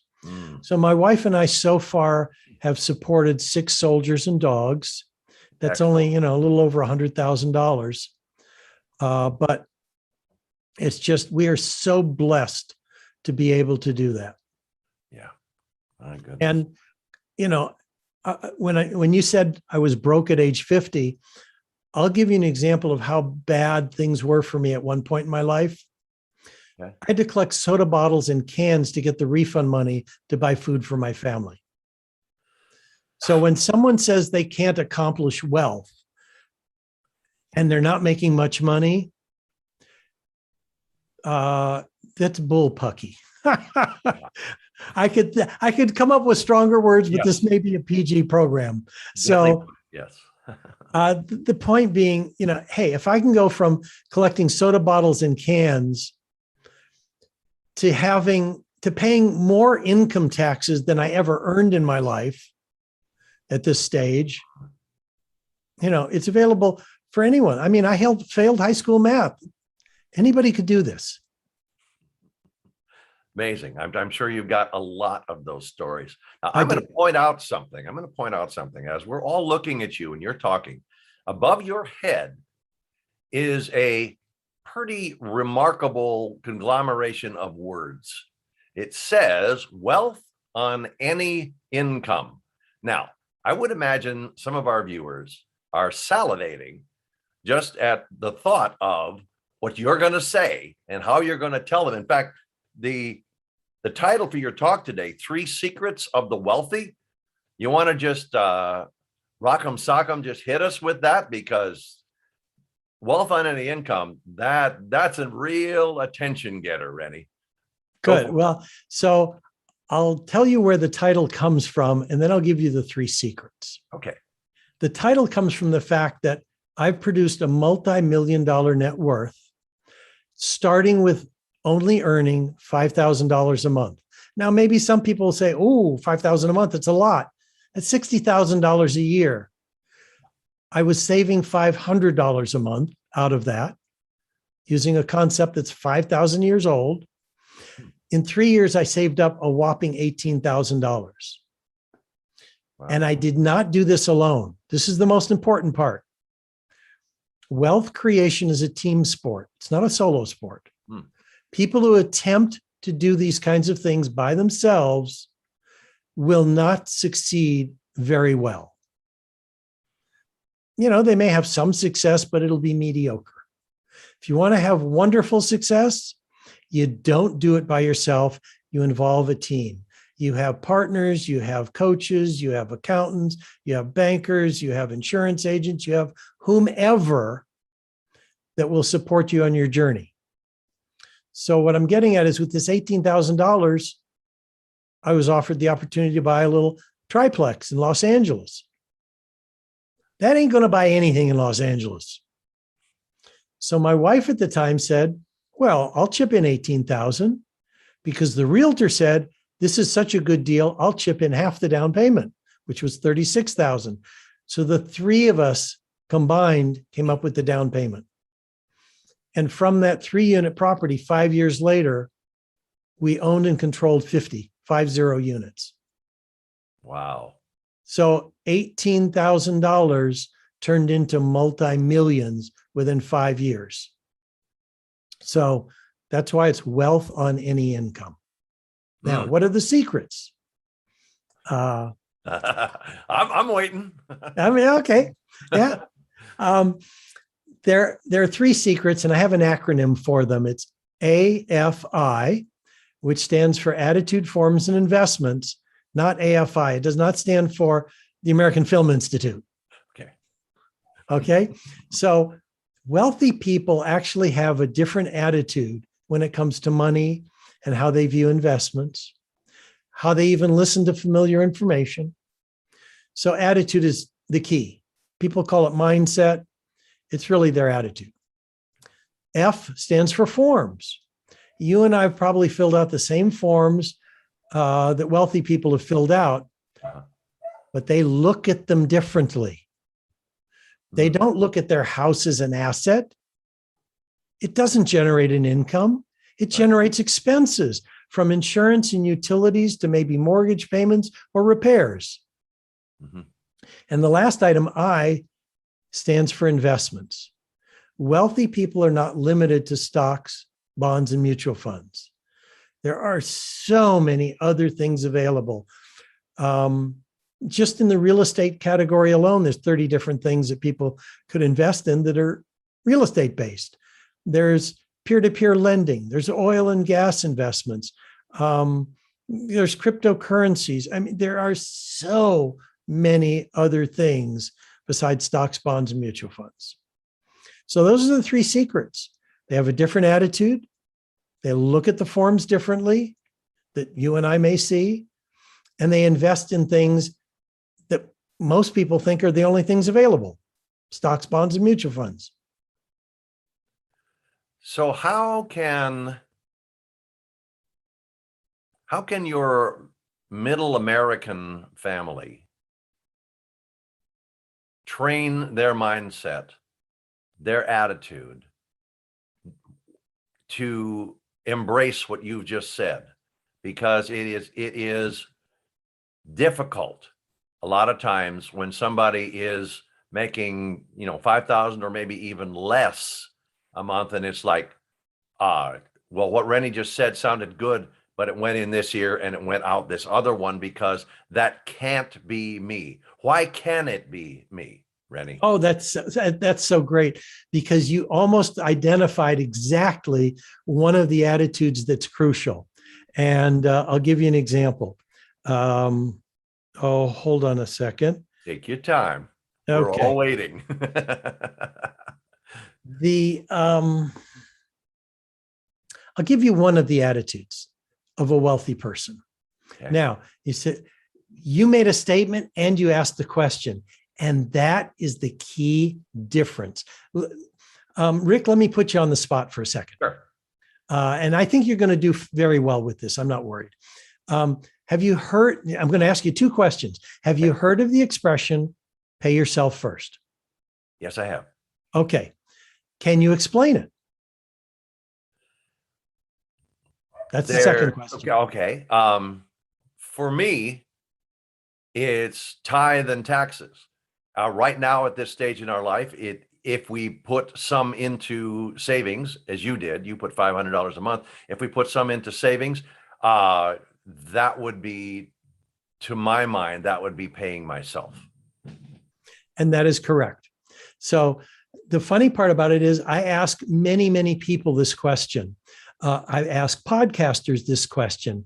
And the sad thing is very few of them, as educated and smart as they are not able to explain what pay yourself first is, but every one of them have heard of the expression. So here's what I'm getting at with a wealthy person. An ordinary person, when he hears something familiar, will make a statement like, I've heard that before. I know what that is. That's not new to me. Mm-hmm. It's not what a wealthy person does. When a wealthy person hears familiar information, they ask a question instead, like, where would I put the money? Or when will I begin that practice? Or how much more should I contribute? Or how much should I set aside or pay myself first with? Or who can support me with that? And those questions Wow, that's lead a good to one. the actions. Yes, yes. So did I answer it okay? Yes, you did. You answered it perfectly. There, I just patted Yeah. myself on the back. Yay. Oh, thank you, Rennie. You're welcome. A little to the left, just a little. Oh, yeah. Well, you didn't tell me you had an itch. You just wanted a pat. Yeah. Well, I appreciate the accolades. You're welcome. So the point being, when it comes to attitude, and you're asking, how does someone in middle America put this into practice? First, stop making statements. And second, start asking questions. And they're the questions we learn to ask in elementary school. Who, what, where, when, and how. Mm-hmm. The only thing I'd ask is add who. Okay. It's fair. Oh, and one of the things not to ask is why. Ah, yes. Yeah, because you can come up with any answer you want to a why question, and it'll be true. Like, why do I have clients who are jerks? Well, because you're a jerk. Does that solve anything? Wow. May I interject something here? Please, Rick. Okay, all right. My goal is to bring truth to people, okay? Because the truth will make you free. Yeah. And so I do believe that truth is where you find it.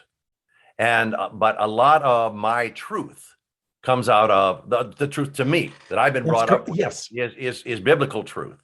And it's amazing to me when people will do this. Okay. That can't be for me because that doesn't make sense. See, our greatest enemy is not hell. It's not Satan. It's not fear. Our greatest enemy is reason. We reason our way. God does something. He puts something here or he puts something here, or, heaven forbid they connect up and you're going, whoa, that would be so. Oh, but that can't be God. I mean, why would he do that for me? And I don't think that's possible. And then they go on with their complicated lives and they miss the blessing. They miss. And you just emphasized what we were speaking about when you said, why would he do that for me? Yes. Yeah. We don't ask why. Because when you get to the end of whatever that was, you can look back with 20/20 hindsight and go, oh, now I see. Yeah. It's crazy. We are crazy creatures, Rennie. Yeah, that's a nice way of putting it. Go on. I'm so intrigued, and I'm sure our viewers are. Yeah. So anyway, like I said, wealthy people think differently. They have a different attitude. As an example, that same thing applies to the forms that we were speaking about.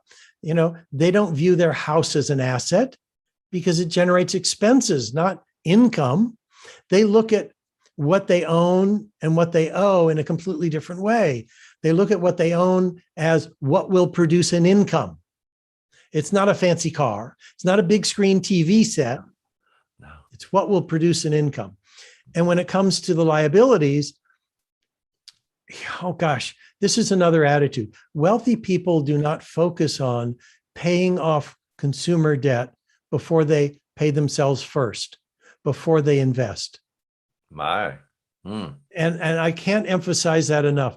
Now, unfortunately, I've heard similar things from Susie Orman and Dave Ramsey. I know he's one of your mentors. Yes, he is. But the idea of paying off debt first is taking care of someone else before you take care of yourself. Got it. And so, as an example, I mentioned at age 50, I was broke. I also had credit card debt. And I'd saved up $18,000. If I'd have used that to pay off my credit card debt, I would not have had the money to begin the investing. I see. And all the income from the investments I make pay off my credit cards. Okay. I wouldn't have had that if I used it to pay off the credit cards. And I see it over and over again where people focus on paying off their credit cards and then something goes wrong. The car breaks down, a water heater bursts, and they go back to the credit card.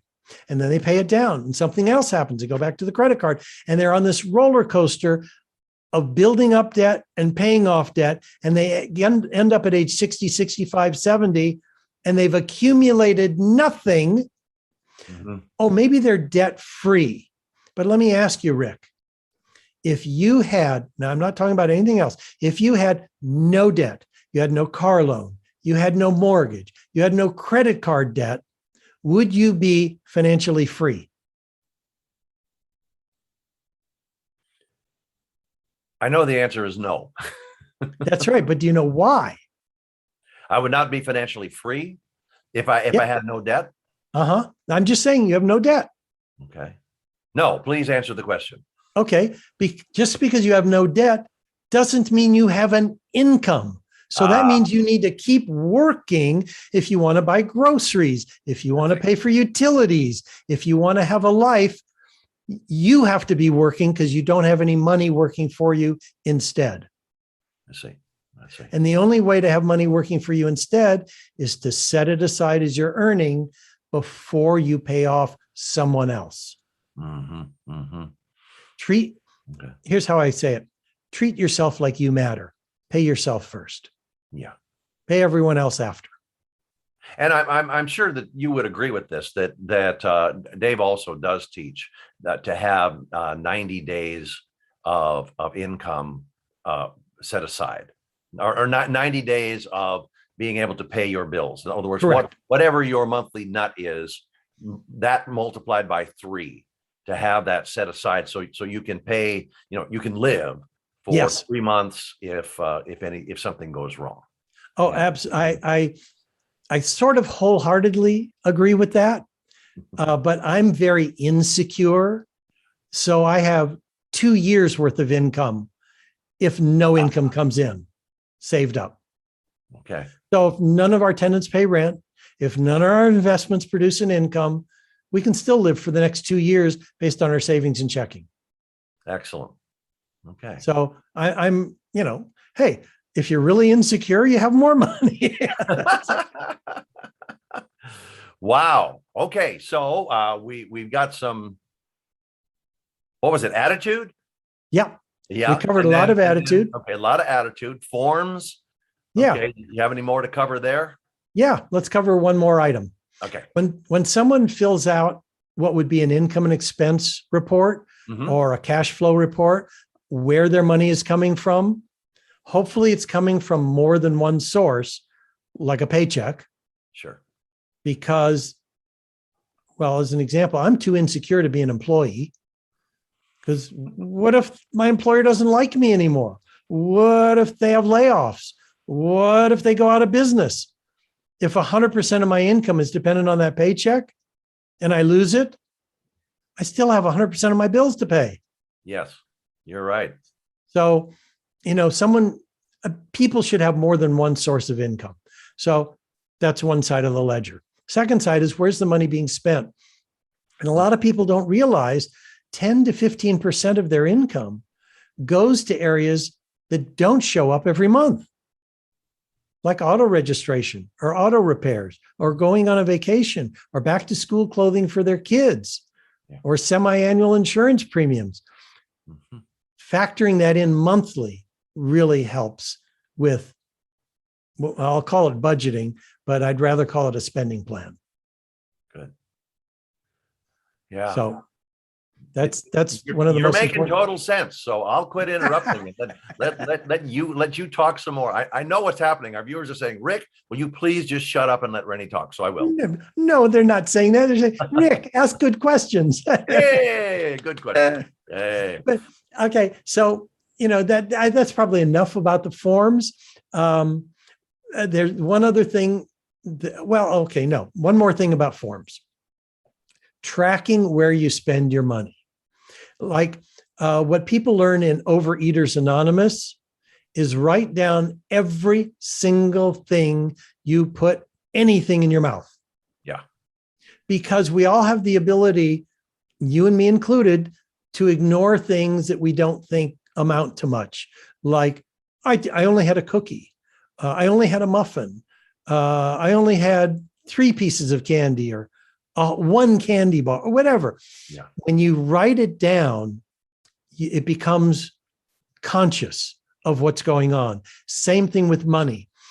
And the best example I have is someone who, when he was 11 years of age, tracked every single penny that came into his life. This is back in 1850 when a penny was real money. Yes. But he tracked every penny that came into his life and where he spent every penny at 11 years of age. Wow. This man grew up to be one of the wealthiest men in the world.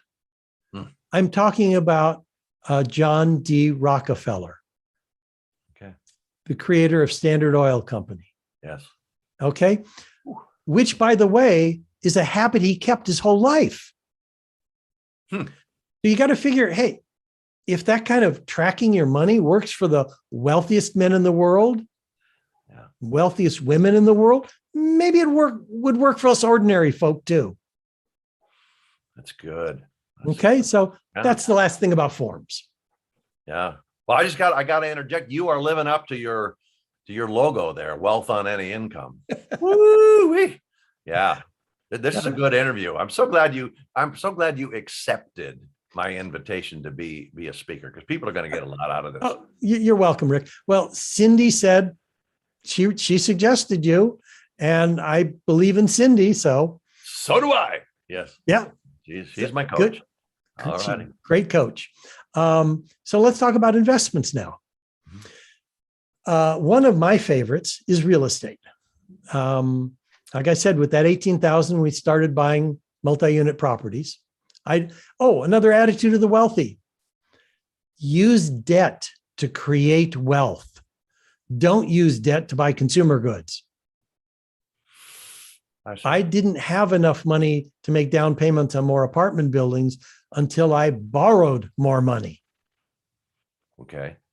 So I have millions of dollars of debt, but guess what?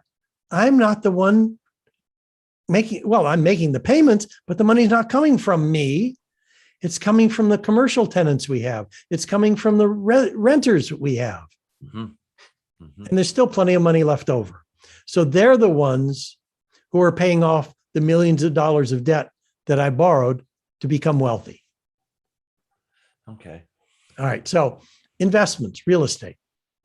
People think, oh, real estate, I guess I could buy a second house. That's just one of so many real estate opportunities. Here are some other examples: a board and care facility, multi-units, office buildings, office parks, trailer homes, a trailer park, second trust deeds. Gosh, I probably should have prepared a list, because when I did prepare, I came up with 30 areas in real estate. Real estate investment trusts, first and second trust deeds. And the point is, there are 30 at least that I came up with ways of investing in real estate to make money. And it's tax lien certificates. You could buy a tax lien certificate that could pay anywhere between 10 and 18% interest for a few $100. You don't need thousands of dollars to invest in real estate if you go out and you're buying tax deeds or tax lien certificates. So anyway, the point being, stocks, bonds, and mutual funds are not the only way to go. There's oil and gas investments. There's equipment leasing. There's peer-to-peer lending. Let's talk about peer-to-peer lending.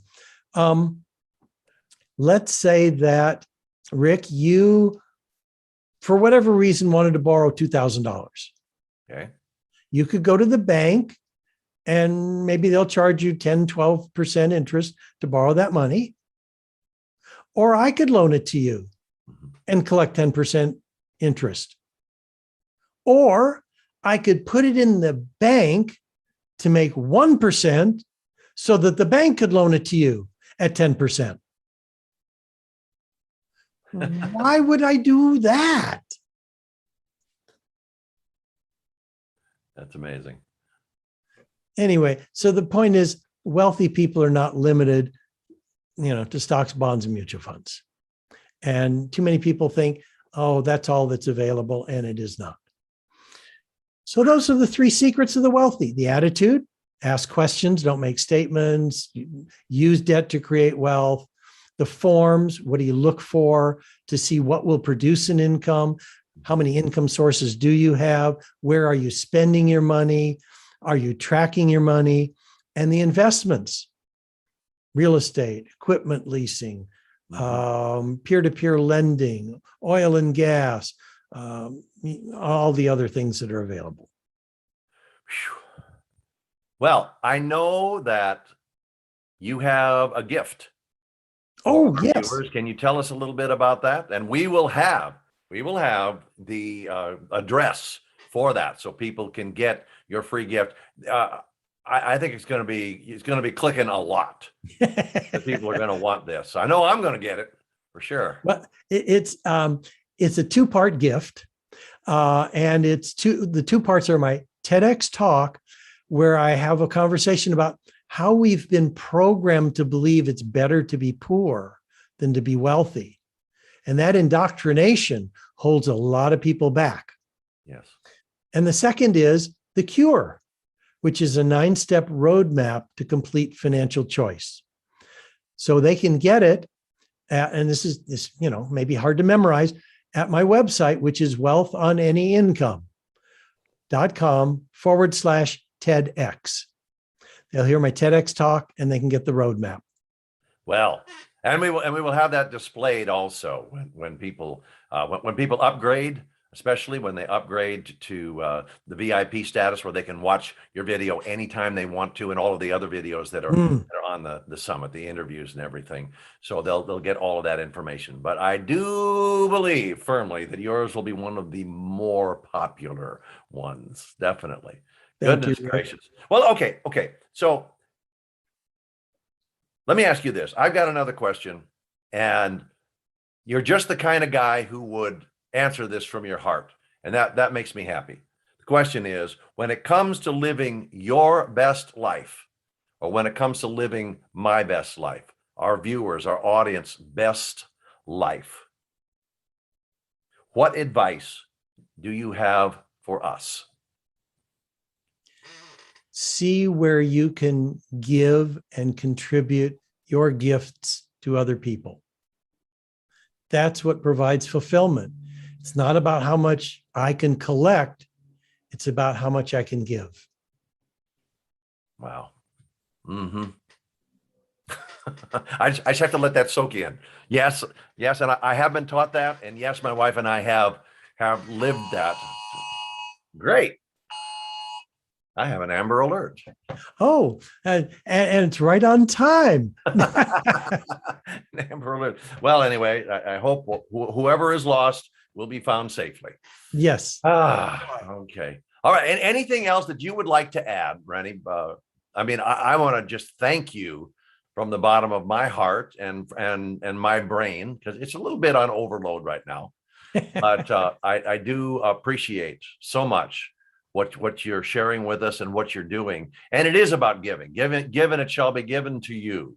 Good measure, pressed down, shaken together, and overflowing. Will other people give back to you? It's not like manna from heaven. It's other people give to you. But you have to be a giver. You have to be a giver. If you expect anything to come to you in life, you have to be a giver. And I've taught that for way more years than I want to even admit. But there are some have-tos in this world, and you can't get around them. And one of the have-tos is be a giver. And what that comes from is a prosperity consciousness versus a poverty consciousness. Yes. And to me, I taught this forever and ever, is money it's the love of money that's the root of all evil. Not, Yeah, right. You want to have money, you just don't want money to have you. And it's money equals choices. Yes. Money equals choices. What are we going to do? Am I going to give to that? Am I going to give to that? Am I going to build this? Am I going to support this? Am I going to work with this person? This person? It's all giving. It's all giving. And then you get in return, not because you can't earn anything but God, but from God, but he loves us, and he wants to give us back. He's a rewarder. He's a rewarder of those who do the right things. And obviously, you're doing a great job of doing the right things. Thank you, Rick. And thank you for the opportunity to participate with you, talk about Shelter to Soldier. My life is so blessed because I'm able to do that and have created Complete Financial Choice. Yeah. Well, for you viewers, remember, you can upgrade to VIP status and get all of the interviews that are in the Achieve Your Dream Summit. But for right now, we're going to say goodbye. Thank you so much, and God bless to Rennie Gabriel. Hey, everybody. Welcome back to the Achieve Your Dream Summit, where I've been interviewing some incredible speakers, as you well know, and another really outrageous, wise lady. Her name is Lee Atherton. She's got a big smile. She's got glasses that are bigger than mine, and she's got a lot to say. I'm going to read you her bio, and I want you to hang in there because she broaches a subject that is a little tough, but I guarantee you, from someone who has been around a long time, that you're going to hit on this subject multiple times in your life. So you need to know what to do, how to think, how to act. Hey, Coach Rick. Yes.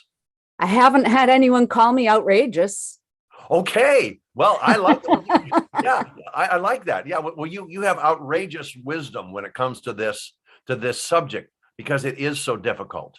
I've been in positions so many times where I've had to work with funeral homeowners and Right. pastors, and I've done funerals and sung for hundreds of them and that sort of thing. So I've been right in the middle of. Now, I'm not going to say it right now. I'm going to read the bio first. Then I'll let you know what she does. Here we go. Miss Lee Atherton, an international best-selling author and speaker, is a first responder chaplain and an end-of-life grief and resilience coach with over 15 years of experience. Her passions are to help people live their dying by discovering the beauty in the process and the gifts to be found, and to journey with people through the white waters of grief, navigating the chaos until they reach the tranquil pool of stillness. Whew. Recognizing the unique challenges of professionals who frequently encounter dying and death, Lee offers coaching and training to support them in their ability to rekindle their passion. Remember that, rekindle their passion and drive for the work they do. All right. Now, the question that I like to ask everybody, I think I have actually, is, Miss Lee Atherton, what were you born to do? I was born, Coach Rick, to bring comfort, to bring a safe space, to bring non-judgmental ears, to bring compassion to people who are facing chaos, crisis in life. Those moments that their world seems to have turned upside down. And how do you go about this?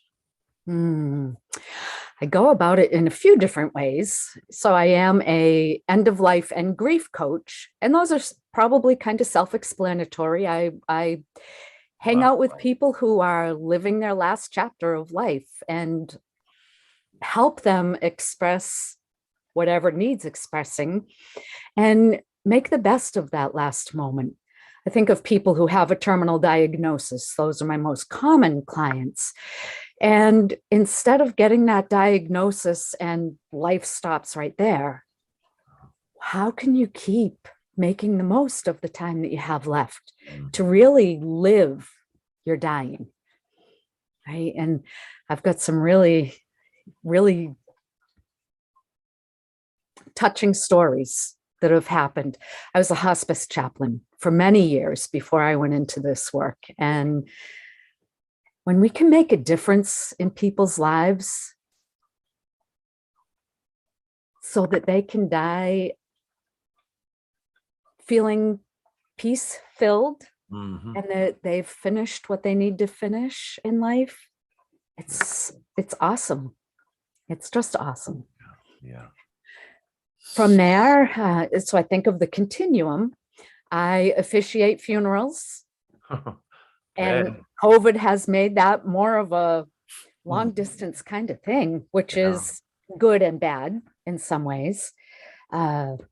And I like to think of myself as someone who will step into the really difficult funerals, the suicides, the baby deaths, the tragic car accident where 2 children in one family have died, where it's really difficult, and bring that sense of calm,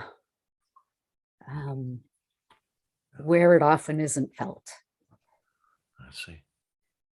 And this has become your passion. Oh, yeah. This has become your dream, but it has also become your business. And It has. I would ask you, how does your business fit into your dream? How did you make that happen? That's kind of a tough transition, I would think. Yeah, so it's a long story. It goes back to feeling called to ordained ministry as a second career, and needing to get my bachelor's degree before I could go into seminary and get my master's. So I was back in school in my late 30s and taking a philosophy course. Not my favorite, but met another woman who was there for the same reason I was, which was unusual, right? And so our journeys paralleled very closely to each other. We both were accepted to seminary as non-baccalaureate students, which was rare. Wow. We both graduated the same year, and yeah, we're very close now. But I remember her saying at that philosophy course that her dream was to be a hospice chaplain. And I thought, well, good for you, Donna. Go for it, girl. And at one point she said, I really think you should consider being a hospice chaplain. And I said, yeah, no, thanks. Oh. That's not me. Wow. So over those years that we were together going through school and being ordained and such, every now and then she'd say it again. And I always the same reaction, in no way, not at all. But then she finally got her hospice job, and I had just finished a couple of years serving a local parish. She was going on an extended vacation and needed to find someone to cover for her. We were on the phone and she said, will you? And I said, no. And she said, come on, you can do anything for a short amount of time, can't you? And I said, yeah, right, I guess you're right. So I covered for her, and I fell in love in a way that I never could have imagined. What was frightening to me, to be at the bedside with someone who was dying and to support their loved ones,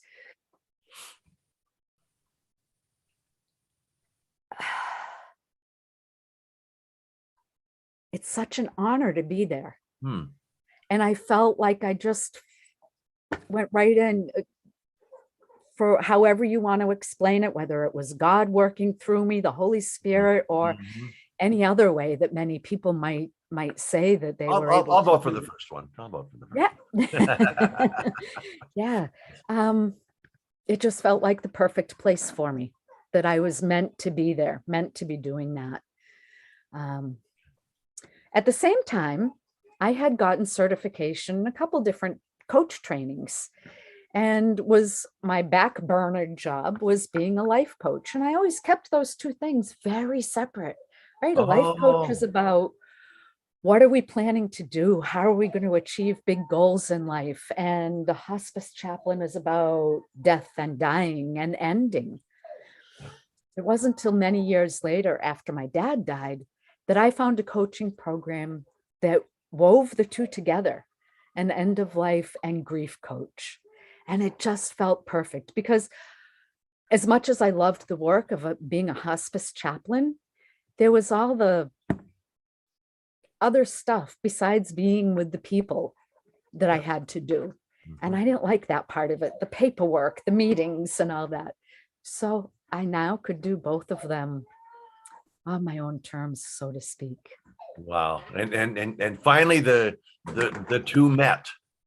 Finally, the two met. Yeah. Yes. And then so that must have been, even if it was a process, it was still an aha moment for you. Yes. Yes. Yeah. And it just felt so perfect when it came together. Uh-huh. Uh-huh. Right.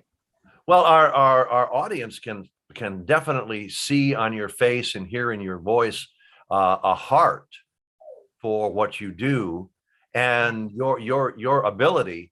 You wouldn't still be doing it if you weren't really good at it. After 15, Right. after And if I 15 weren't plus- called.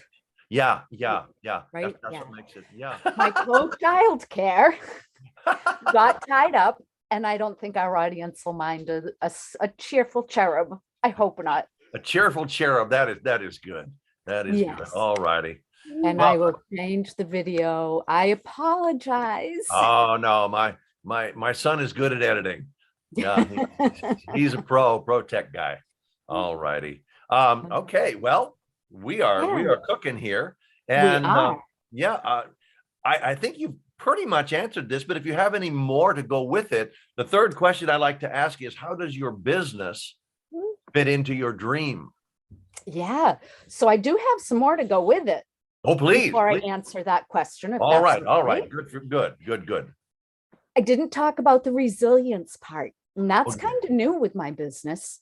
I am also a chaplain for first responders, and that just happened upon me with a training I did as a local church pastor for best ways to respond if there's a crisis of some sort.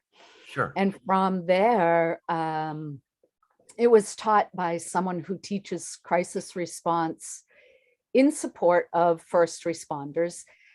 And it was another piece that just felt like, yeah, this is what I should be doing. So I took training in critical incident stress management, which is a particular tool used for first responders who have experienced really difficult calls. Mhm. And in doing that, really found a place in my heart for these people who give so much of themselves.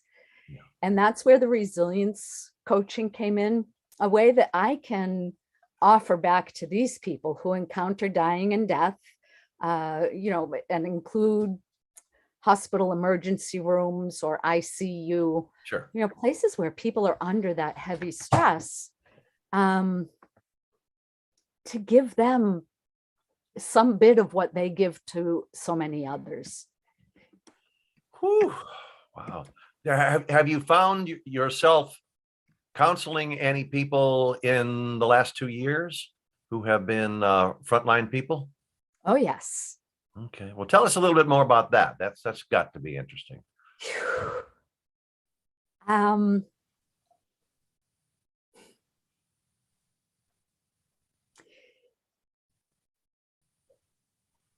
Yeah, it is interesting. And my hesitancy is, what can I share with keeping confidence in the work that I okay. do in All that right. regard? So very broadly, I'll just share that they, thinking in particular of the first responders and the hospital staff who already had challenging jobs, heavy stuff that they encountered, and then it was multiplied by so many. so many more calls, so many more people needing care and attention, putting their lives at risk every moment that they went out to serve. Yes. Yes. In really uncertain and scary ways that many of us faced, not knowing what this COVID thing all was. Thinking of the funeral homes that couldn't keep up with the funerals, the first responders who had too many calls and couldn't take care of the people who had died, and people being in their homes, tragic deaths of young people. So a lot of ways the past couple of years has really impacted them. Yeah. Well, I'm sure that you help them build resilience. I want you to talk a bit more about your subject, your title today. I know it has to do with resilience. What is the full title? It is the full title. What did I call it? It's not terrible. The full title, Chaos Becomes Stars. And I just had it in front of me. There we go. Rekindle your passion for your career. Yes. For professionals who encounter dying and death in their work, and build that resilience so that you can be there even when the stuff's the fan. Rekindle your passion for your work. Wow. Right. Yes. I do know that firsthand, in that both of my parents have passed on, both of my wife's parents have passed on, and even a stepfather has passed on. So, and we've had other family members who have tragically passed on, and it's tough to bounce back. It's tough to have that resilience, but that's what you teach. And that's what I want you to tell us all about your free gift. I know you've got a good one, because this is where the rubber meets the road for our viewers, I believe. Right. The free gift is what's called Chaos Becoming Stars. It's related to my favorite quote from a philosopher, Friedrich Nietzsche. It's only when there's chaos within that you can give birth to a shining star. And that touches me both personally and professionally. It's a quote that carried me through some pretty difficult crises in my life. Yes.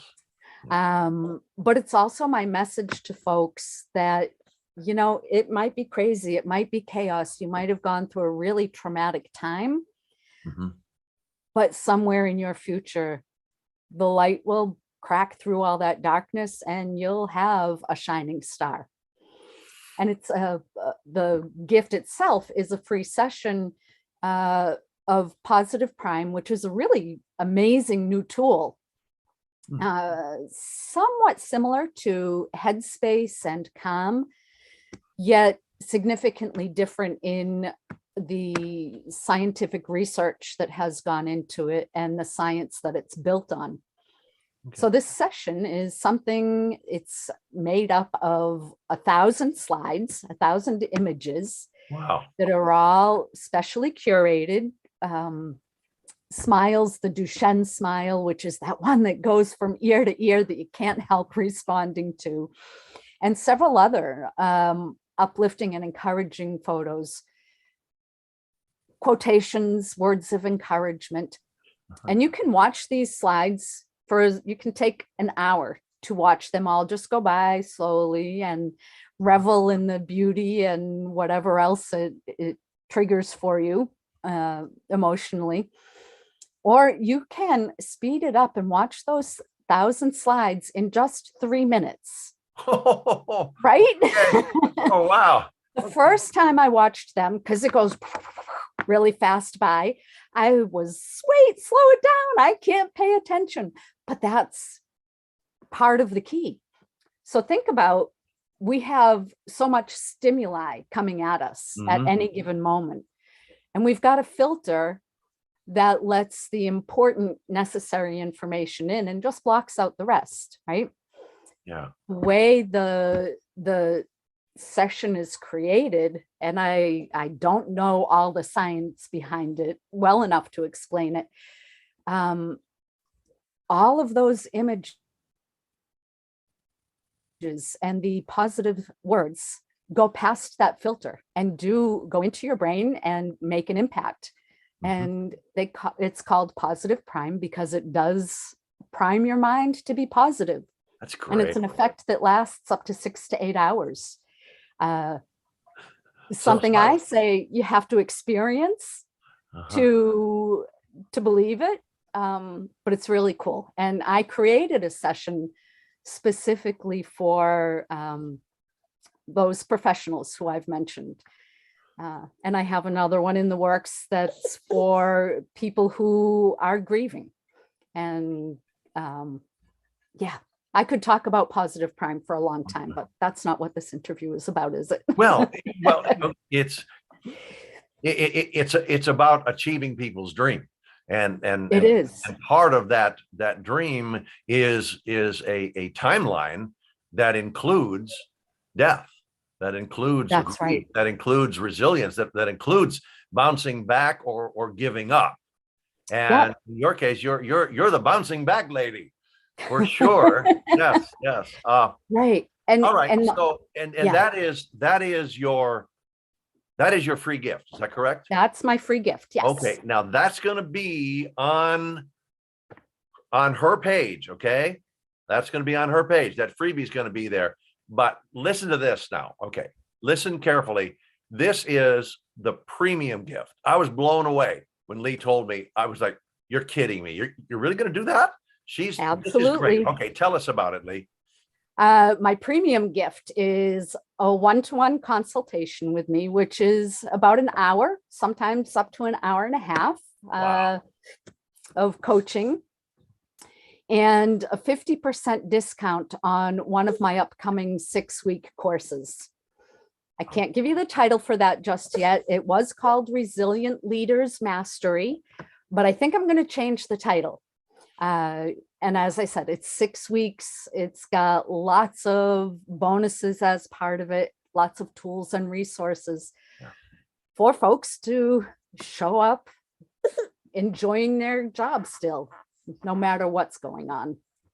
Well, it so has impacted me as I've been interviewing people like you who are very driven, very successful, very focused on what their dream is, their passion, what the plan is for their lives. These people are.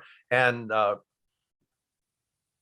what I've come to the conclusion that the byline for Achieve Your Dream could be get the tools you need, or get the right tools to achieve your dream, to make it finally happen. It's tools. And you're providing tools for people to get through those awful times in their lives, those times that really bring them down, and to offer them a plan, a strategy, if you will. I'm all about strategy for destiny. Offer them a strategy to bounce back, to be that resilient person. And the older we get, the more of those encounters we have. Isn't that right? We were, my wife, just before this interview, my wife texted me that a good friend of ours, is in his 80s, but he just passed away. And that was not a surprise, but just a great guy. And I really like him. You know, I'll see him again, but still, I'd rather have him on earth for a while more. Right. A wise man. So so we'll go through some of that. We'll go through that actually as a church. He was one of the elders in our church. He was way up there in his 80s, so I guess that's to be expected at some point. But anyway, all right. We have plenty of time for you to be able to answer this question. And that is, when it comes to living your best life. Wow, I can hear you. I can already hear you, some of the things you're going to say. When it comes to living your best life, what advice do you have for our audience, our viewers? live into your passion. When you find what really lights your soul on fire, follow it. No Okay. matter how out there it may seem, no matter who says, yeah, you can't do that. Mhm. Because you know what? I was told that I couldn't do anything more than be a secretary, and kerflooey on that, right? Kerflooey. Uh, Yeah. but yeah, and when you find that passion, it's as if nothing can get in your way and stop you. Follow it, listen to it, go for it. Well, see, that puts us on absolutely the same page, because my course, Strategy for Destiny, What Were You Born to Do, gives people the tools to create their own personal, unique action plan to finally get there, to finally make it happen. And then their life can be improved if they'll take the initiative. If they'll take the Right. initiative. Otherwise, it's 2 to 5 to 10 years from now, they're doing the same thing.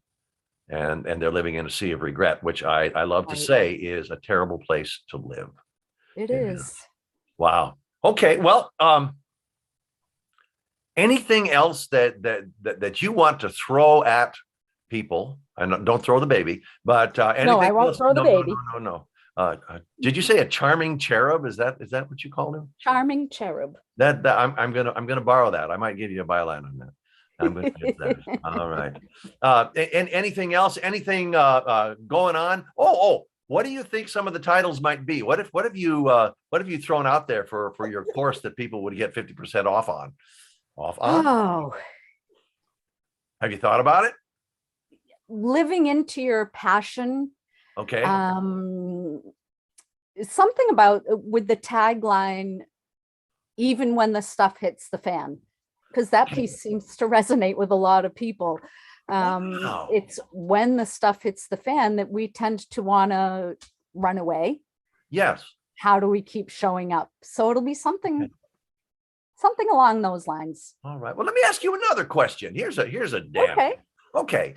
I have had experiences with companies that I work with, even churches that I work with, Yeah. closing their doors or going out of business or deciding that they didn't need me anymore. I was making them a lot of money and they wanted it instead of giving it to me, that sort of thing. There is, especially when you're blindsided, there is an intense grief there. There is intense hatred and potential for just malice and evil thoughts. Right. When I know in all of my training, as in yours, that we are to forgive, and that the Bible says, "Vengeance is mine."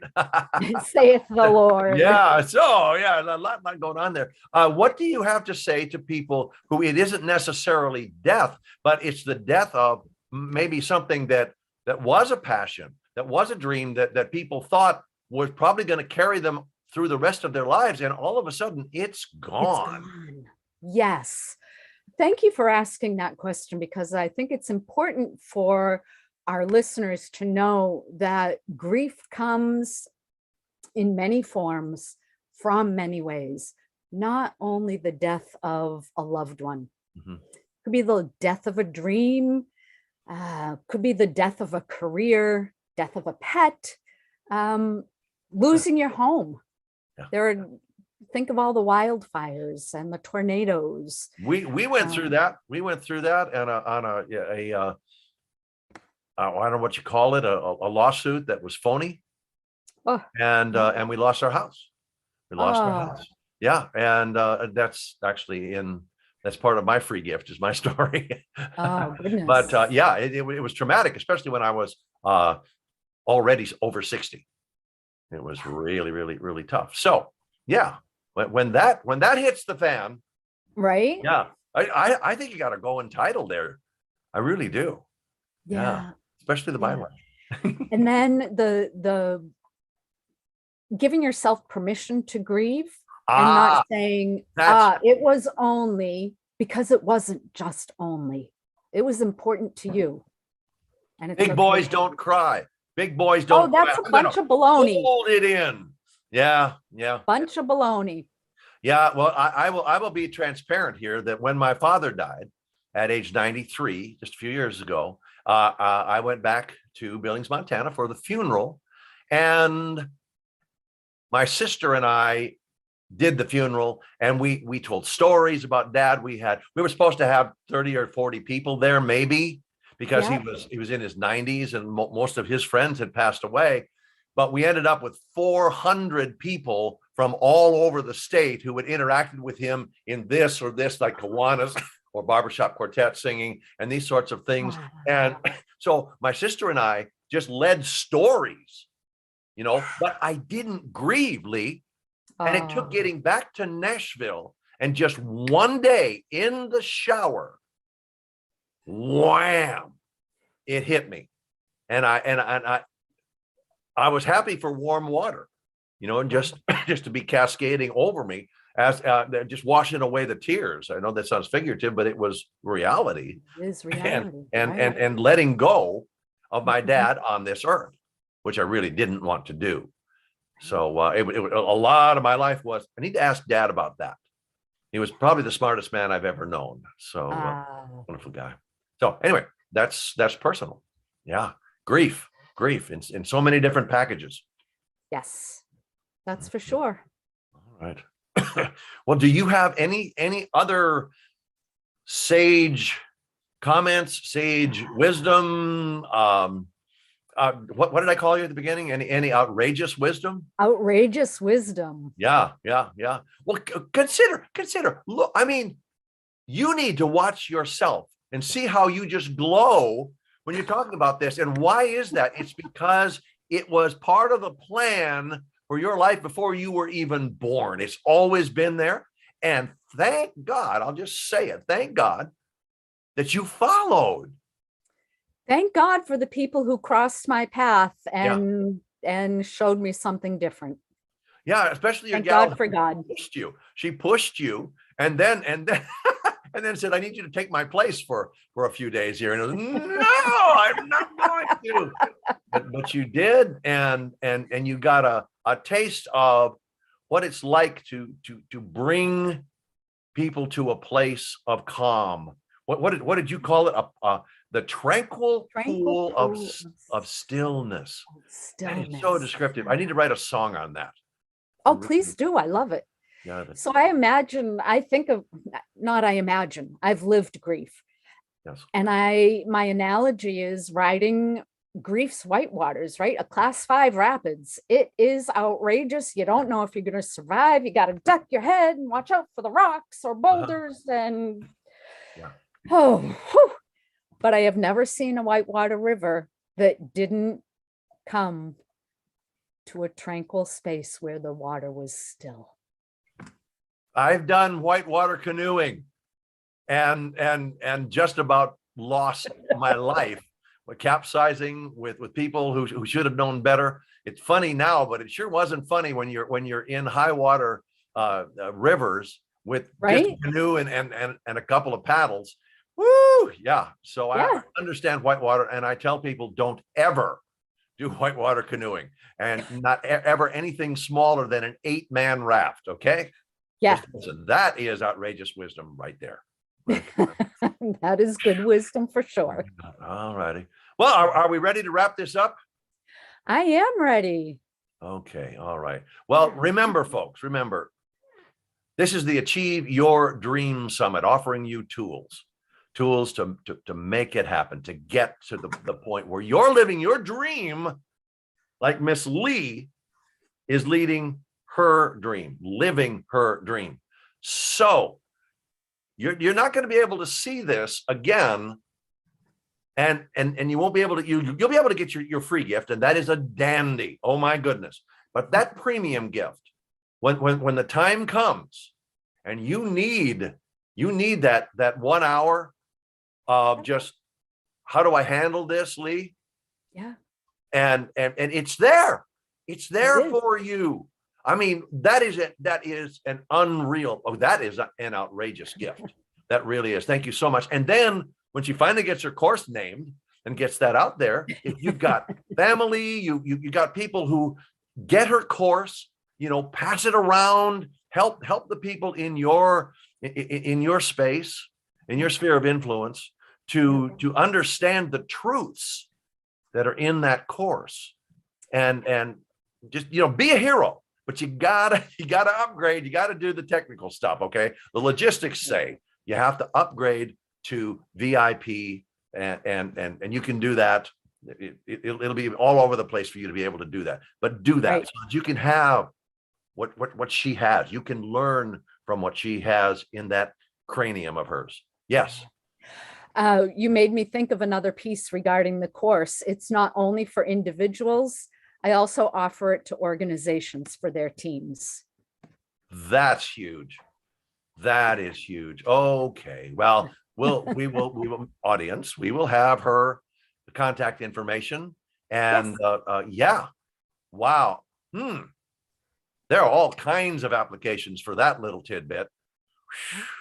I've got my mind going crazy here. Being able to do group coaching on that line.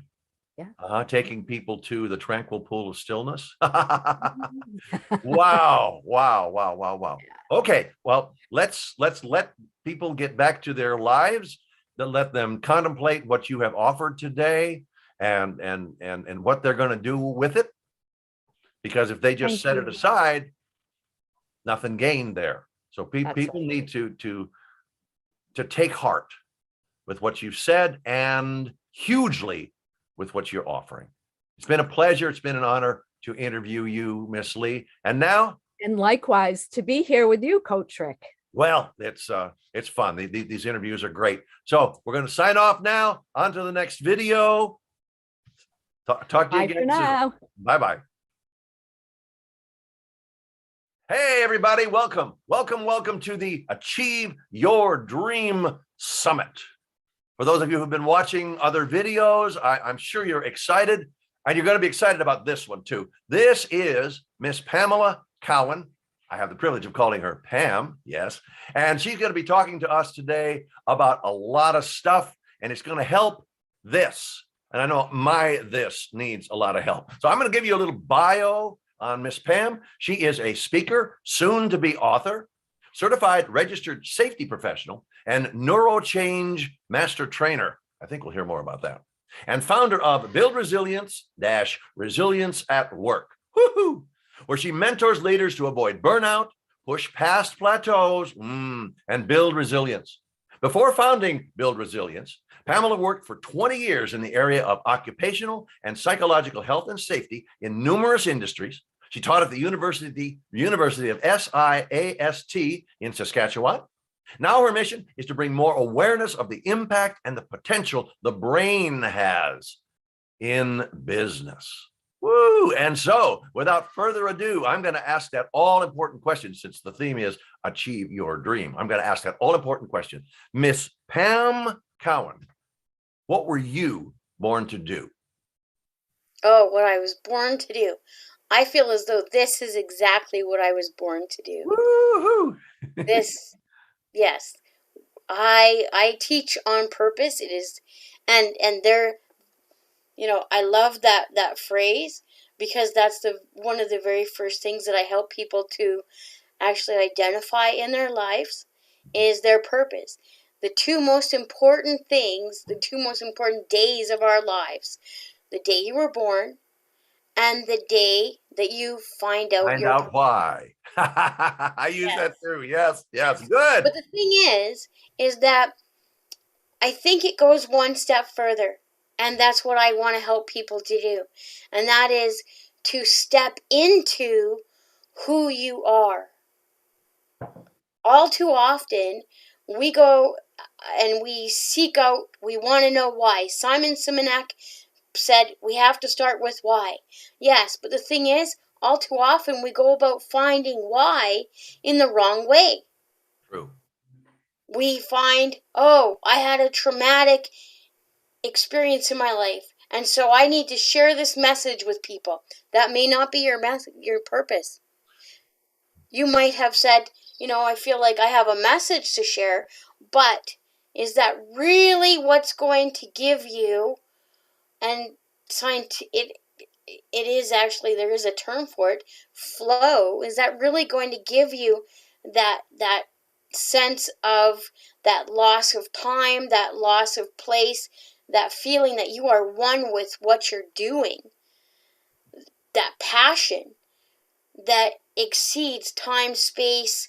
You ever been so engrossed in a task with yourself or with someone else that everything else just disappeared? You were just like one with it, and it was just part of you and what you were doing. And the other ways that we seek passion is, I want to be the next Tony Robbins, because we want to have what Tony Robbins has. We want the result.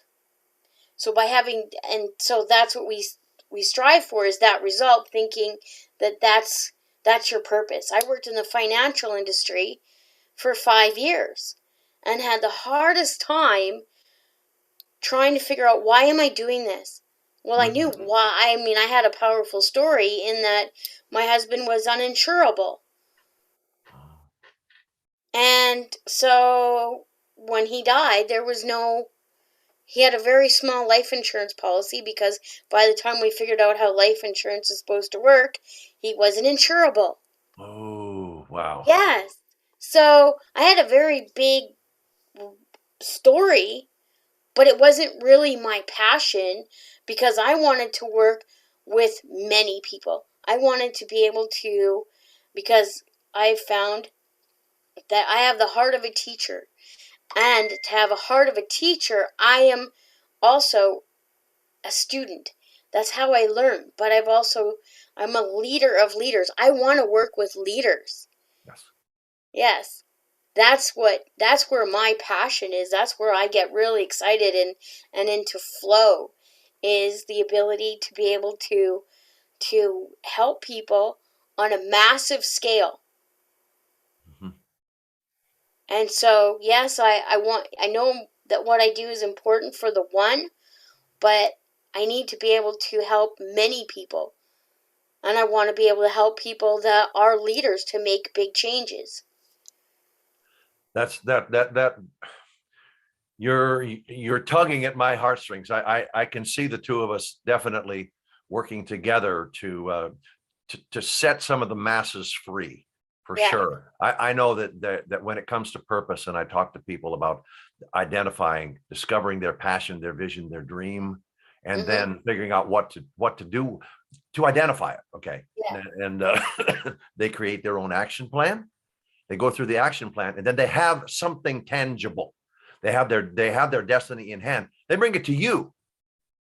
They bring that to you, and you plug them into where that destiny, it sounds to me like you could help plug them into where they belong, and help them expand even more on who they are and what they were born to do.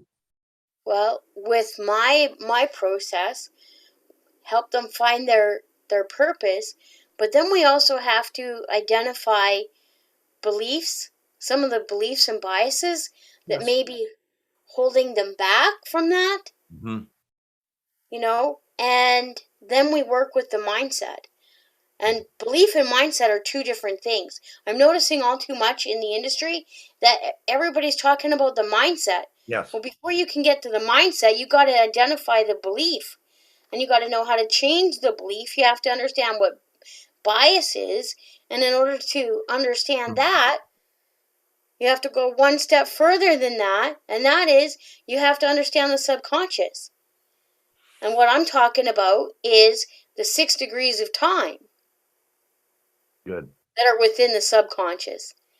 And understanding how to make the subconscious your friend in being able to tap into the back office. Because, understanding how the subconscious works. But then what I do is I want for people to solidify this work with neuroplasticity. That's a big word. It is. It is. And this is what's gotten me really excited in being able to help people to make permanent change in their lives, because of the fact that 10 years ago, my husband we went to the neurologist who said, put your wishes in writing before you can't communicate them because you have brain atrophy. And I'm like, what's this thing called brain atrophy? What is that?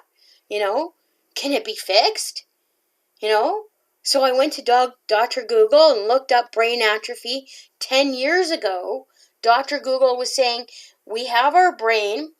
Our brain is formed by the time we're 25, and it is what it is. It's like Tupperware. It's formed. How we form it by the time we're 25, that's what you have. And then after 25, it's like it's sitting in the dishwasher, and it's just melting until we get to a point where, you know, and that melting is called brain atrophy. And once it happens, too bad, there's nothing you can do about it. Now, I've worked with scientists and professors in the area of the brain and the mind sciences for the last year. And I'm going to quote Dr. Ramsey, who says that we are only actually using 1% of our brain. Wow. Not 10 like most people, only 1%. We're really only using 1% of our potential. Wow. And that if we learned about neuroplasticity, now what neuroplasticity is that, remember when we were in school and we used to play with plasticine? Yeah. And we could make new things every day. Your brain is the same. We just need to create new neural pathways, and that's what I teach people to do in order to make it so that the changes that you want to make, they stick. You've just created it. It's permanent now, so that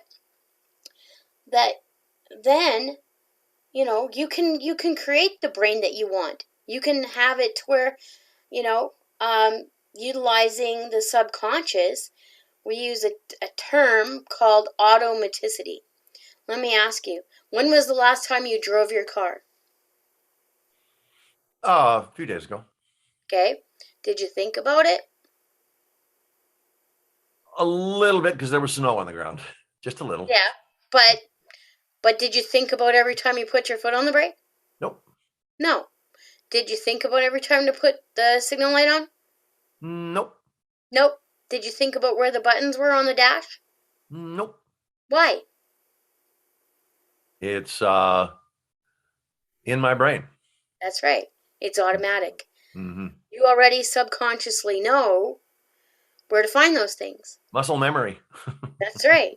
That's right. So how would you like to have it to where the things that you want to have in your life are that easy that we can put it on automatic by utilizing the subconscious and utilizing the 6 time frames in being able to tap into that subconscious that's working 24/7 anyway. You just have to give it the problem to solve. Yeah. Yeah. Wow. And then through the neuroplasticity, we make it permanent. Not only that, but also the neuroplasticity allows you to develop that cognitive reserve so that later in your life, you can have more of your faculties later on in life, you know, so that you can enjoy your life that much longer. Yeah. Well, I am later on in life, so yes. Well, then again, you know, I know someone who's 97 years old. He still travels the world, except for COVID. He went to 50 countries the year before COVID. He skis at 97 years old. Yes. Okay. Yes. And he leads a large organization of 15 million people. So it can be done. Yes. Yeah. Good. Wow. Well, let me ask you, now that, I mean, that is a lot of information. I'm sure you can see the steam coming out of my ears right now. But the second question that I like to ask each of my interviewees, and yes, you have definitely answered a lot of this, but that is, how did you get there to what you were born to do? Do you have anything to expand on that, or should I go to the next question? Oh no, I can expand on that. I thought you might be. I think there's been, especially with the one of the first problems I'm wanting to solve with this, and I have a course on burnout that I call the blueprint to build resilience. And basically, because I'm no stranger to burnout. I was 22 years old. I was running a business. I was managing that had 5 different divisions. And in the 5-year period of time that I did that, I also had 4 children in less than 4 years. I need a nap after that. Yeah. And so I'm no stranger to that, you know. And then basically I shut that down because I got to a point where every time the phone rang, it was something else for me to do. And this feeling of fear would just come up. Oh no, it's the phone, right? Because that was back in the day when to be in business, all you needed was a business card and a phone. Yeah. Right? Well, then about 15 years later, my husband got diagnosed with 2 chronic illnesses. Mm-hmm. And I became his primary caregiver at the same time as I'm working for one of the 4th largest employers in Canada and teaching university and I'm also looking after him. Yeah. And so I am no stranger to burnout. And when I actually was in burnout, and the organization that I was working with, this was after my husband passed away. What did I do after he passed away? Oh, I started another business. So I was working a day job and working a business at night.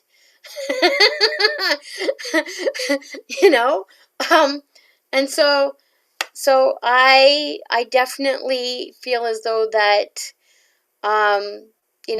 when I got into safety, that was what, in a way, I was kind of born to do, because it brought out that motherhood part of me, that nurturing, and so I find also in my facilitation and when I'm working with people, it's it's a way for me to be able to express and be able to teach others, and so it's a way of nurturing. That's part of my purpose. And so I feel as though that now I have the ability to work with the people I want to work with and help them in a much greater way than I ever could have before, especially being that I've walked the walk. And so who better to understand that much more? Because a lot of people with burnout, there's a lot of misperceptions. I ran a poll on LinkedIn and asked, what's the number 1 cause of burnout? And 91% of the people said poor work-life balance. In actuality, no, that's not it. Even though organizationally, when you look at the organizational components of burnout, there are actually 6 passengers on the burnout bus. I use the metaphor of the burnout bus because it's the aspect of having, it's not necessarily the workload, but it's the accumulation of hundreds or thousands of tiny disappointments, each only noticeable on their own. And those 6 passengers that get on that organizational burnout bus is workload. More and more people are doing the work of 4 people. Yeah. Yeah. What 4 people were doing 5 years ago were, hey, you have a computer and it can do all these things. No, have you noticed you get on a computer and it's just not 1 step? Right. There's many steps to the process, and I don't know if we blame the IT people for that or what, How many passwords do you have to remember? And how confusing do they need to be? Mhm. Right? But then the aspect of community, and especially with us working now more in isolation because we're working at home, how do I have my sense of community now that I'm working from home? We love working from home, but yet at the same time, we need to have that sense that we are part of something greater and that I'm contributing to more of something that makes this important. Then we get into the control. How much control do I have over what I can and cannot do? Do I have any autonomy at all? Hmm. Yeah. And then the reward. Do I find it intrinsically rewarding? And and when we don't find it rewarding, sometimes we also end up with that other passenger, fairness. Have you ever worked in an organization where you found that the furnace is trying to be the lights? Furnace? Yeah. Yeah, I liken it to, what if you think of your house and how it runs, or Mhm. even an organization or a bill. I used to do a lot of work with facilities and maintenance and that kind of stuff, and so, is the furnace trying to be the lights? That's And good. when we liken it to things we understand and apply it to people, oh, I understand now what's happening, right? Because, you know, I'm not going to say that people are like machines, but, you know, when we understand how people work, how the brain works, even, that's even more of an enhancement. And that's why I'm wanting to bring more of an understanding of how the brain works in our life and in business. Because when I understand and can lead my own brain, you know what? Then I'm ready to understand and lead your brain. Hmm. And how is it that as a leader, how do I know whether or not I'm harming you neurologically? Not just psychologically, but neurologically. Yeah. Yeah, I've had a lot of bosses who didn't care about damaging me neurologically. exactly. Exactly. Just get in here and get the work done, Yep. right? But the last passenger is values, and this is the two-edged sword. Do I feel valued? Do I feel like I'm a valued part of the team? That's one side of the value sword. But the other side of it is, are my values respected? Is what I'm being asked to do, is it in alignment with my values? Hmm. Or am I questioning, does the end really justify the means? Just because we want to accomplish this, is the way that we're going, do I think it's right? Hmm. Wow. Or I'm being asked to do things that my moral code says, this just isn't quite right. Yeah. Yeah, Yeah. yeah. But when we experience burnout, what's happening is within the brain, you end up with a lot of responses, both that are affecting your health, really, Mhm. because you have the physical signs, which is like chronic exhaustion, forgetfulness and impaired cognition, chest pain, palpitations, headache, dizziness, fainting, anxiety, depression, anger. That looks like a workplace violence potential for me. Yeah. Yeah. Yeah, yeah. And then you've got the emotional side of things, and then also you end up with the ineffectiveness and your lack of accomplishment because you're feeling like you're never able to catch up. The people I've interviewed, some of the responses that I got was, I can't see the forest for the trees.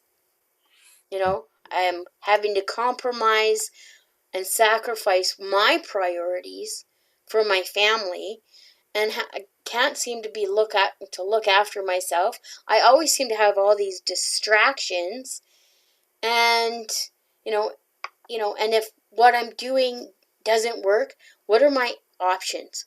So you're feeling stuck. Like I don't have any options. Wow. Yeah, That's a lot for your students, your clients to absolutely. chew on. Yeah, Right yeah. there. And yet the industry, like the cost to the brain though, is the cognitive cost, right? It's affecting you cognitively. Yes. It's impeding your creativity, problem Mhm. solving, and your Mhm. working memory. But then we get into the health effects as far as distinctive changes in your anatomy and functioning of the brain, turmoil in the regulation of your neuroendocrine system. So your neuroendocrine system basically runs so many different systems in your body. You get high cortisol, coronary heart disease, but then also higher potential for ADHD, Parkinson's, MS, functional neurological disorder, Addison's, addictions, and Alzheimer's. So I think this is an important thing to be looking at in the workplace. So all of us who bear witness to all of what you've been saying and are going, yikes, that's Yikes. me, that's me. Oh, I'm okay there, but these other 14, I'm not so good. Right. I guess we all just need to come sit down with you, so to speak, on a Zoom call, have you pick our brains, and we can laugh, we can cry, but we can learn some more about ourselves. Yeah, Mhm. because the isolation that's taking place now in our society, actually worldwide, is crippling.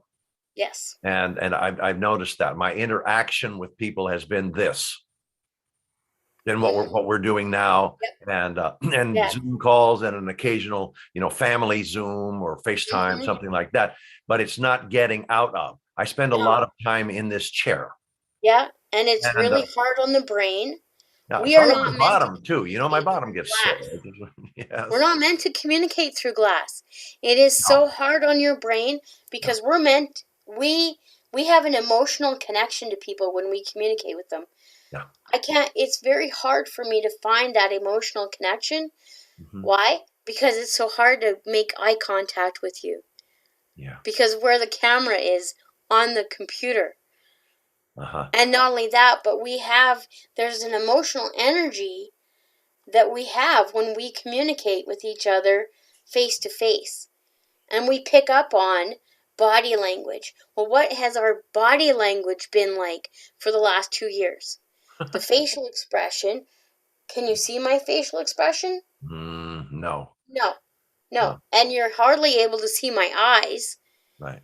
So what's that doing to the brain? The brain's saying the communication is broken. I'm not picking up on all the signals. Right. Right. And so then the brain has to work that much harder. So are we finding that we're going to bed that much more fatigued at the end of 6 Zoom calls? Yeah. Yeah. Yes. Because not Yes. only are you missing you can see my face, but you're missing that emotions.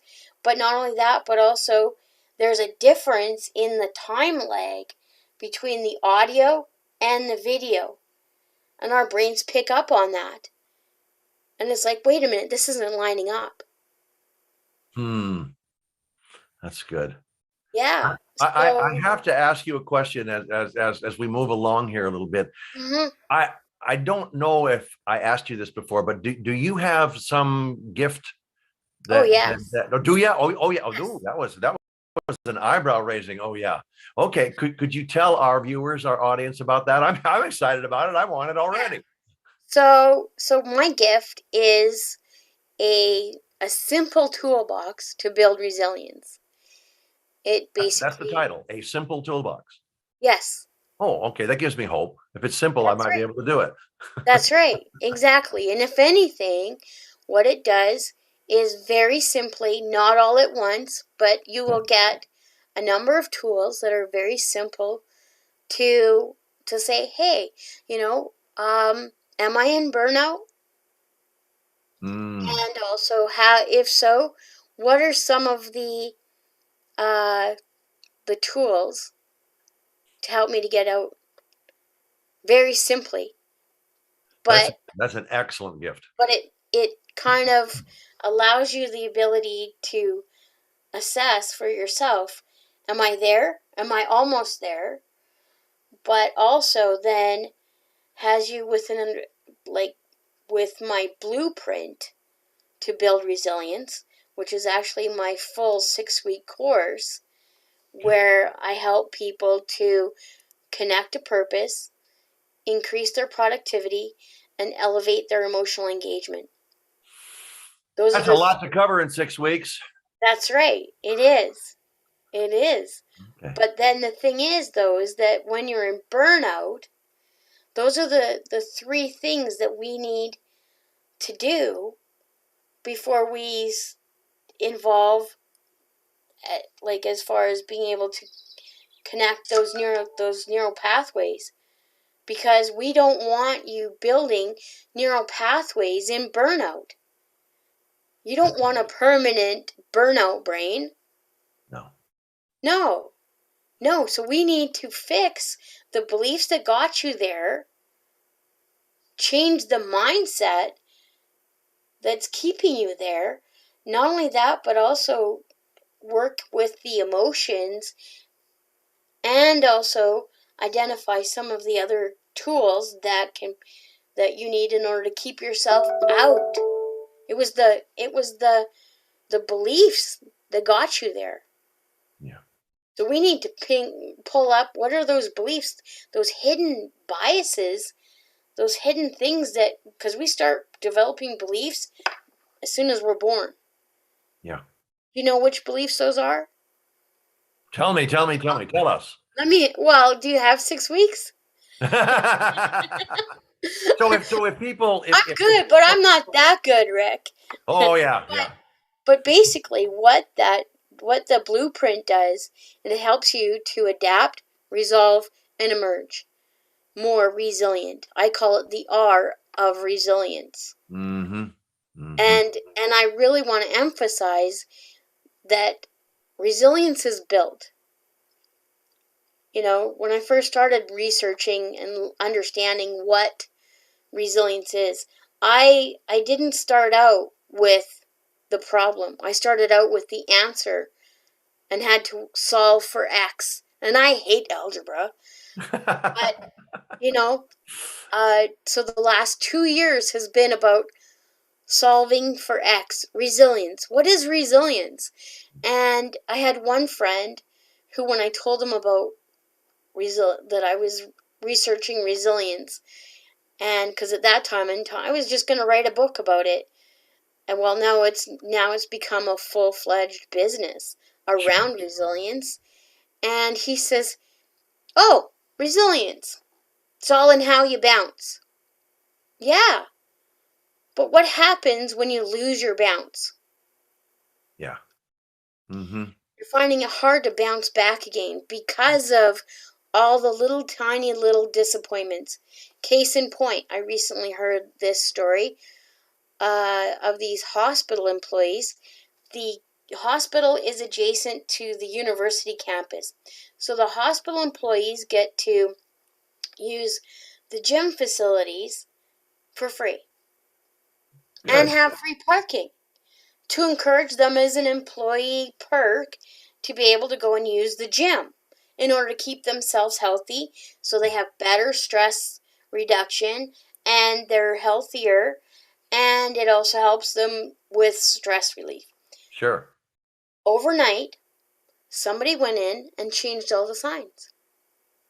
So now you have to pay to park. Oh. Now, what did that little tiny change all of a sudden overnight? No notice, no nothing. Does this apply to me? I thought this was free. I thought they wanted me to be healthy, and now I have to figure out this problem. So I have one more problem to solve. The brain can end up, it's meant to solve problems, but when we give it too many problems to solve, Yeah. it gets into burnout. So I have one more problem to solve. Does this affect me? Now I have to find out, where do I go to pay? How much is it going to cost me to pay, you know. So I find that what we need to start doing is we need to start looking at the impact over the innovation. Yeah. Now, When we I'll implement tell you change what. in the organization or in our lives, how quickly are we going to insist that this change has to happen? Yeah. Now, this is me being confrontational. I'm 6'4" and 200 pounds, and what I would do is I would find out who changed that rule, and I would go storming. That's all caps. I would go Yes. storming into that person's office, and I would plant both of my hands on their desk, looking them in the face, and telling them what an idiot they are, and they better change it Yes. back. Yes, Yeah. and that's I where might the get anger punched, comes in but burnout. what's Because that? you're not alone. You're not alone in feeling that way. That's where the anger comes from. Yes, easily with that. Now you Yes. have to pay, you dummies. Yeah, exactly. That's mean. That's Exactly. just And mean. that's the money that I was planning on using for my kids' shoes. That's, I'm you just don't saying need to for put an that. You don't need to example. put that stinger in it, Pam. That one really hurt. Kids' shoes. Oh my goodness. That's just what I do. I like to say, how do we apply this in real life? Yes. Because we live in real life. Yes, And that's you a tough place. Real Yeah, life. so I feel as though that there are some misperceptions within the industry. A lot of what the most recommended ways to overcome burnout are, well, just meditate and just breathe, right? Get a support system. Go talk to somebody. Have Yeah. some therapy. Well, I'll do that. I do Change your that. diet. Get some more sleep. Oh. You're just sleep deprived. And you need more social contact. Well, if I have to have contact with more of people like that are already burning me out, Yeah. Yeah. yeah.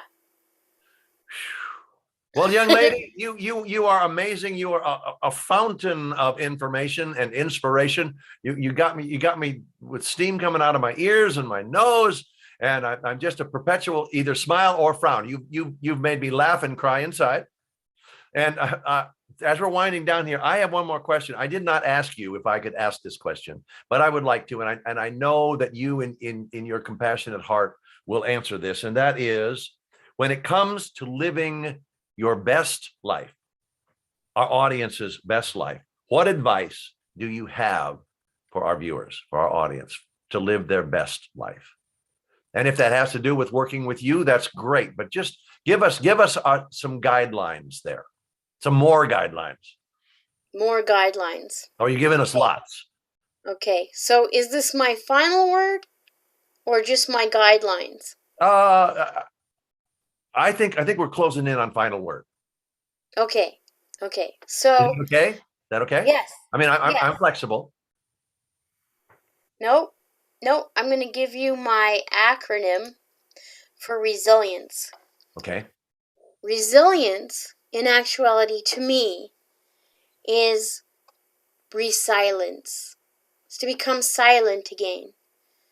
To be kind of in the cone of the storm, if you will, and yet have it that you've got this inner strength where the storm is blowing around you. Your building is basically weaving back and forth, and you've got the inner strength to be able to tell the pillars in your life to stand tall and to stand strong. But yet, where does that resilience come from? How do you get there? In 4 steps. I know we like 5, but I can do it in 4.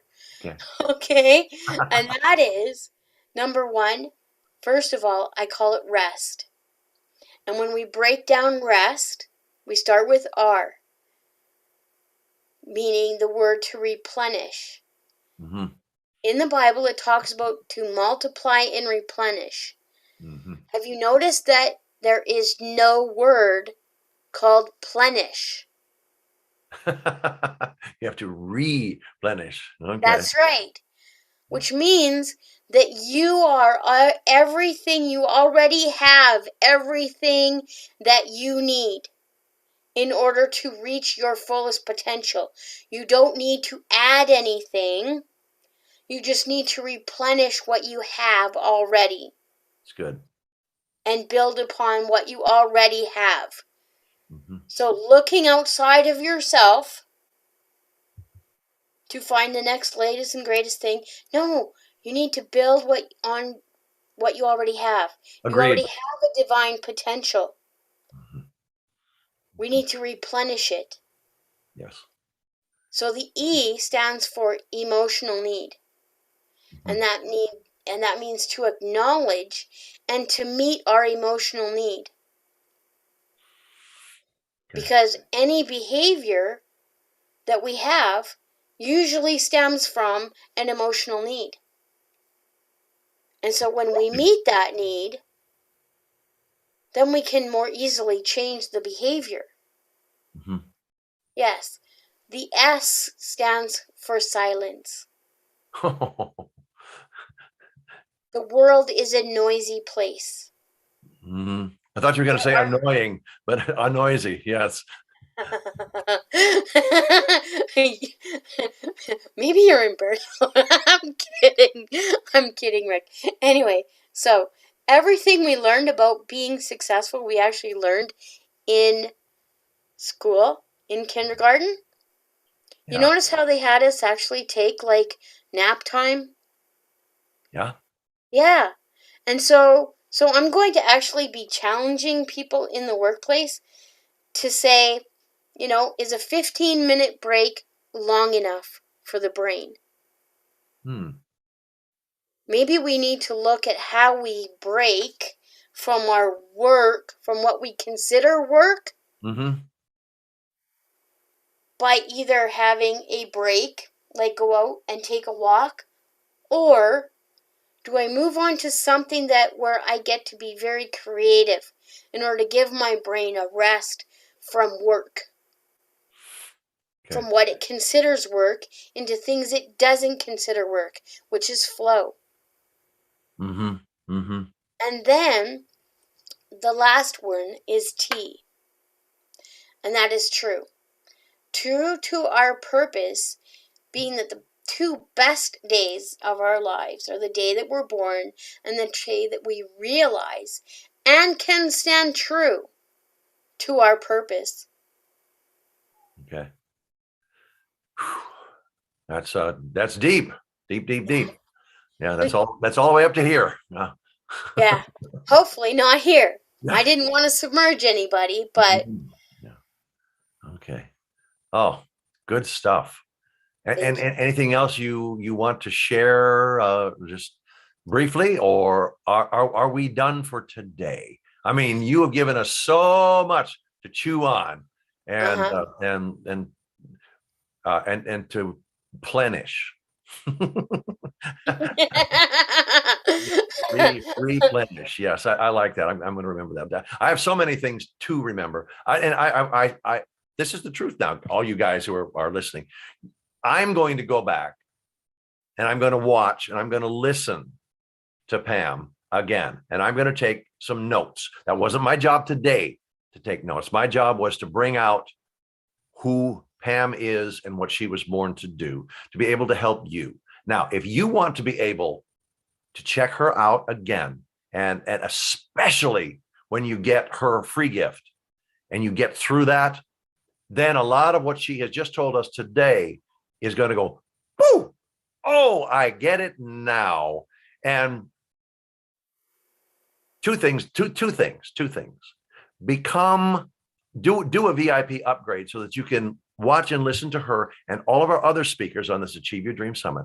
Do the VIP upgrade so that you have access forever and ever, amen, to these teachings. And the second thing is to contact this lovely lady and get in a conversation with her.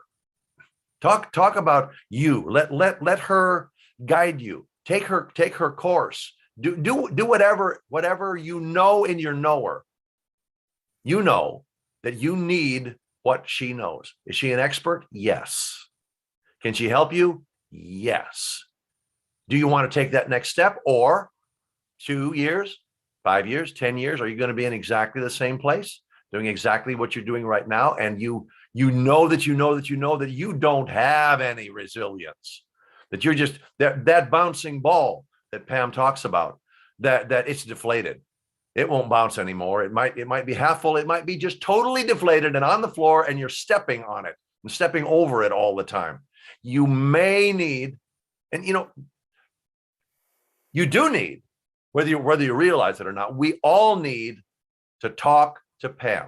We do need to talk to Pam and let her, in her wisdom. I mean, when you listen to her, she has spent years and years and years. What are you, 85 now? Yeah, she spent years and years and years. Some people think that I think beyond my years. Yes. Oh, of course you do. Yes, that wisdom. It's sometimes we gain wisdom and then we lose it. But I think it's all stuck with Pam. So do yourself a favor and go through her free course, which is very generous of her, and then figure out a way to get some more of what's in that marvelous heart and brain of Pamela Cowan.